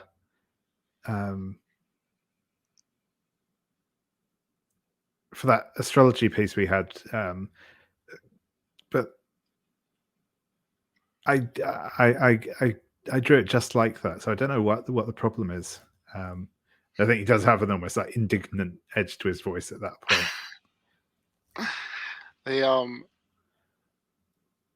That's weird.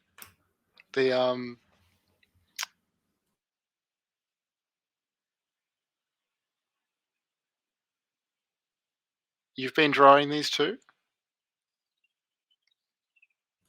Yeah, Like I've just been like watching the stars and drawing them.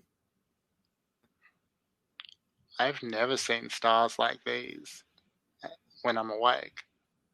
He looks at you a bit curiously.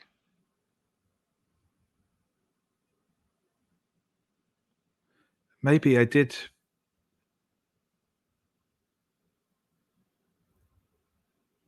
But no, that's definitely what they look like. I wouldn't have drawn them if it was a dream, unless I've been sleep writing. Is that a thing?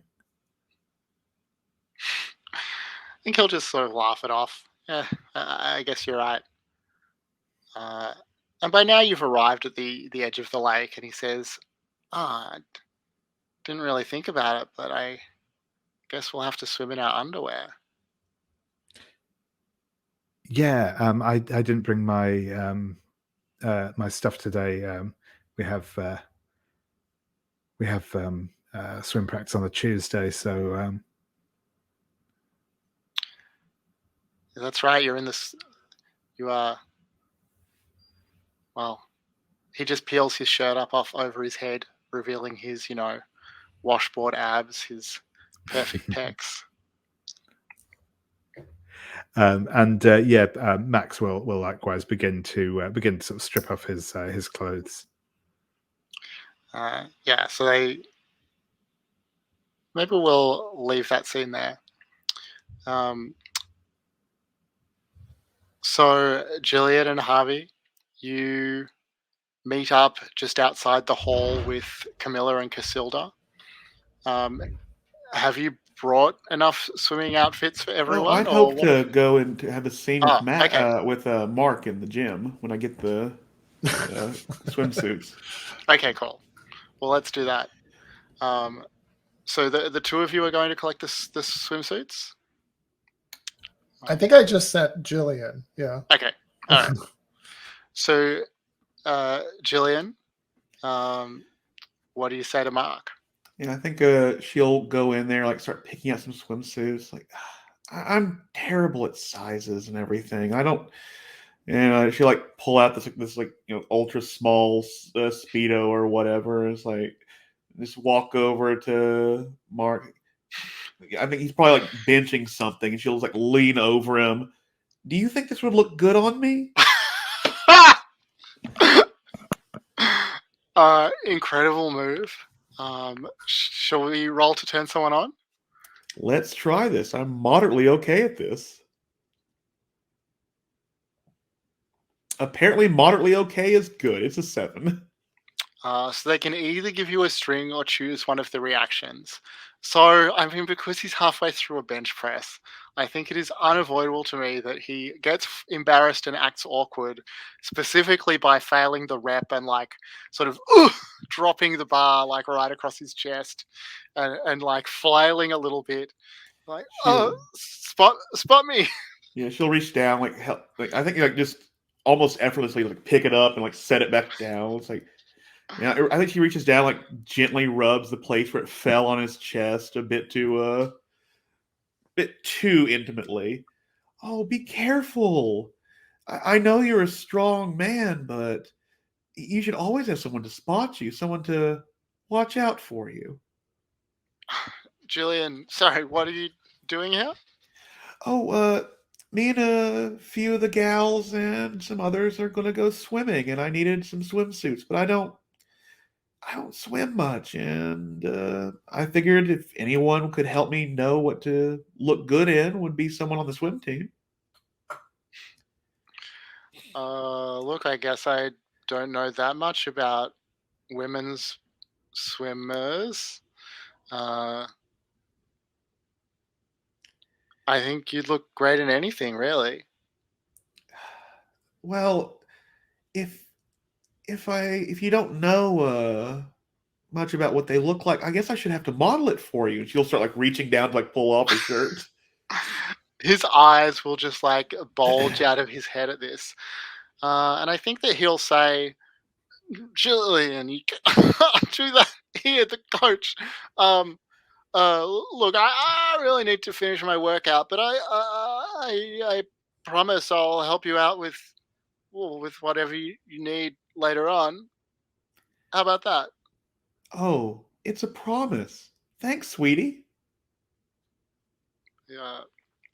There is a noticeable bulge in his gym shorts as he awkwardly like pulls himself back down onto the bench and says, well, I better finish up. Oh, you do that. I'll just hope for the best. All right. So, Harvey, what do you do after Jillian leaves to get the swimsuits?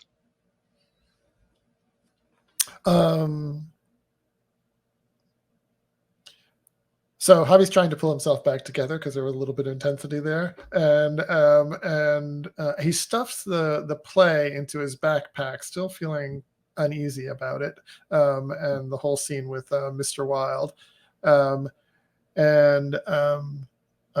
but the gym has started clearing out. But then as he glances across the gym, he sees someone standing in the doorway, and it's another one of those figures that is looking at him, but he doesn't know who the hell this kid is. And they're looking at him in some meaningful way and then suddenly disappear outside. And he runs across the gym to try to follow them. And he comes through the door outside of the gym, and again, it's the same thing. There's no trace of them. And he feels something in the pit of his stomach that feels like something is wrong. And he's right on the threshold between the gym and the hallway. And that moment of being in a threshold overcomes him. And he feels like the veil between the worlds is thinning in a way that feels kind of dangerous or hazardous, or there's something about it that's unsettling in his belly. I think this moment of tension is interrupted by a sort of playful feeling swat on the butt from Casilda as she walks up behind you. Says, Harvey, you're still looking so flustered. She's with Camilla now. Hey, Camilla. Yeah, I don't know. I just think I'm seeing things. That wild guy creeped me out too. I don't know what's going on with the stuff around this play, but it's got me a little jittery. I want to get the fuck out of here. Let's go meet Jillian and get to the lake, eh? You see Camilla like very noticeably like sort of chill towards you as you say that you didn't like Mr. Wild. Casilda just sort of laughs, says, "Yeah, let's get down to the lake." As she walks past you, she's sort of adjusting her hair, and one of her hair ties falls to the ground at your feet. Oh, too tempting. Hubby quickly takes a peek to see if either of the sisters notices it falling. Neither of them seem to. He's going to go in for it. Too tempting for Javi to not go in for the hair tie. And can he snatch it without being seen? Mm-hmm. Yeah. All right, he's going to snatch that one and pocket it. So make a note that you have that sympathetic token. As you stand back up after grabbing it, you notice this quite striking graffiti on the school wall on the building opposite the hall door where you're standing. Some sort of strange symbol or sign that you've never seen anything like before. It seems like something occult or demonic. Nothing that you've seen in any of your Santeria or anything like that. But you recognize it as a symbol of power of some kind. And whatever you just felt on the threshold, this seems connected, but somehow worse. And it's right there, like on the wall. Yeah. Like spray painted or something. Wow. looks to be spray painted. I'm being encouraged to gaze into the abyss. Open to you if that's what you'd like. Sure, I'll give it a shot. What could go wrong? All right. So when you gaze into the abyss, name what you're looking for and roll with dark. So what are you hoping to learn? Okay, so Javier knows that something is going on. It's on the edge of his awareness. Some kind of magical force is at work here. And so he wants to know what the source of it is. He wants to perceive the source of whatever's causing all the different disturbances that he's picking up. Mm-hmm. We'll go ahead and roll with dark. All right.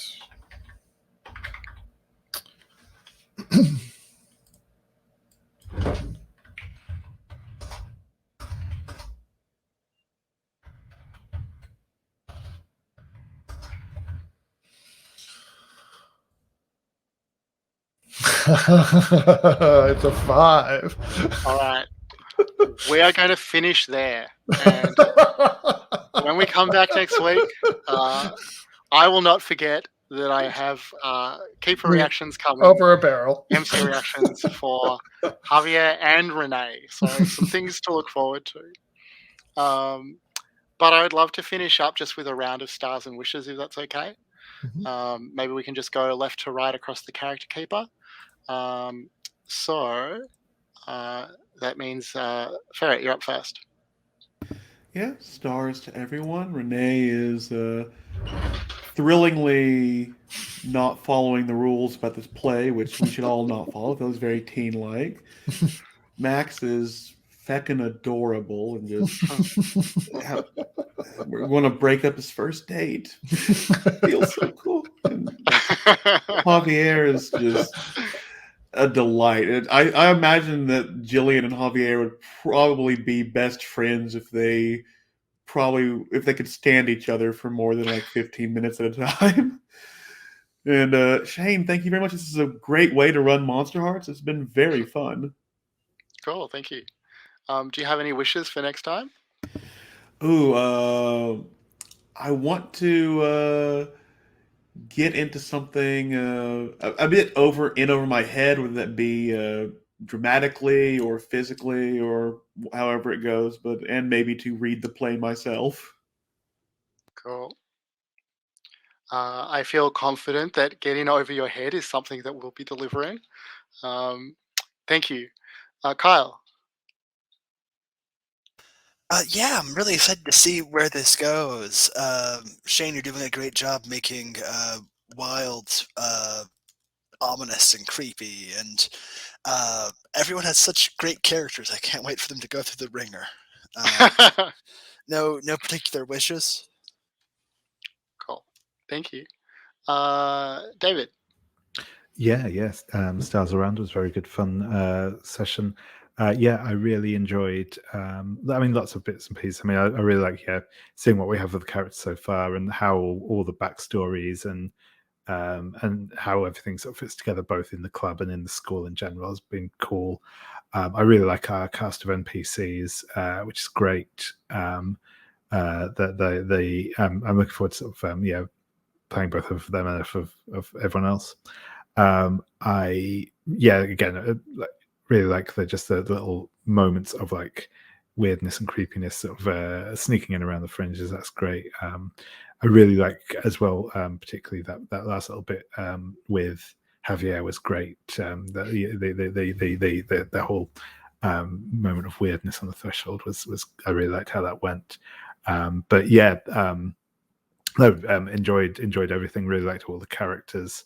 Looking forward to seeing more of them. But yeah, no particular wishes. I mean, obviously, I hope I get into some fail some roles and get in some trouble.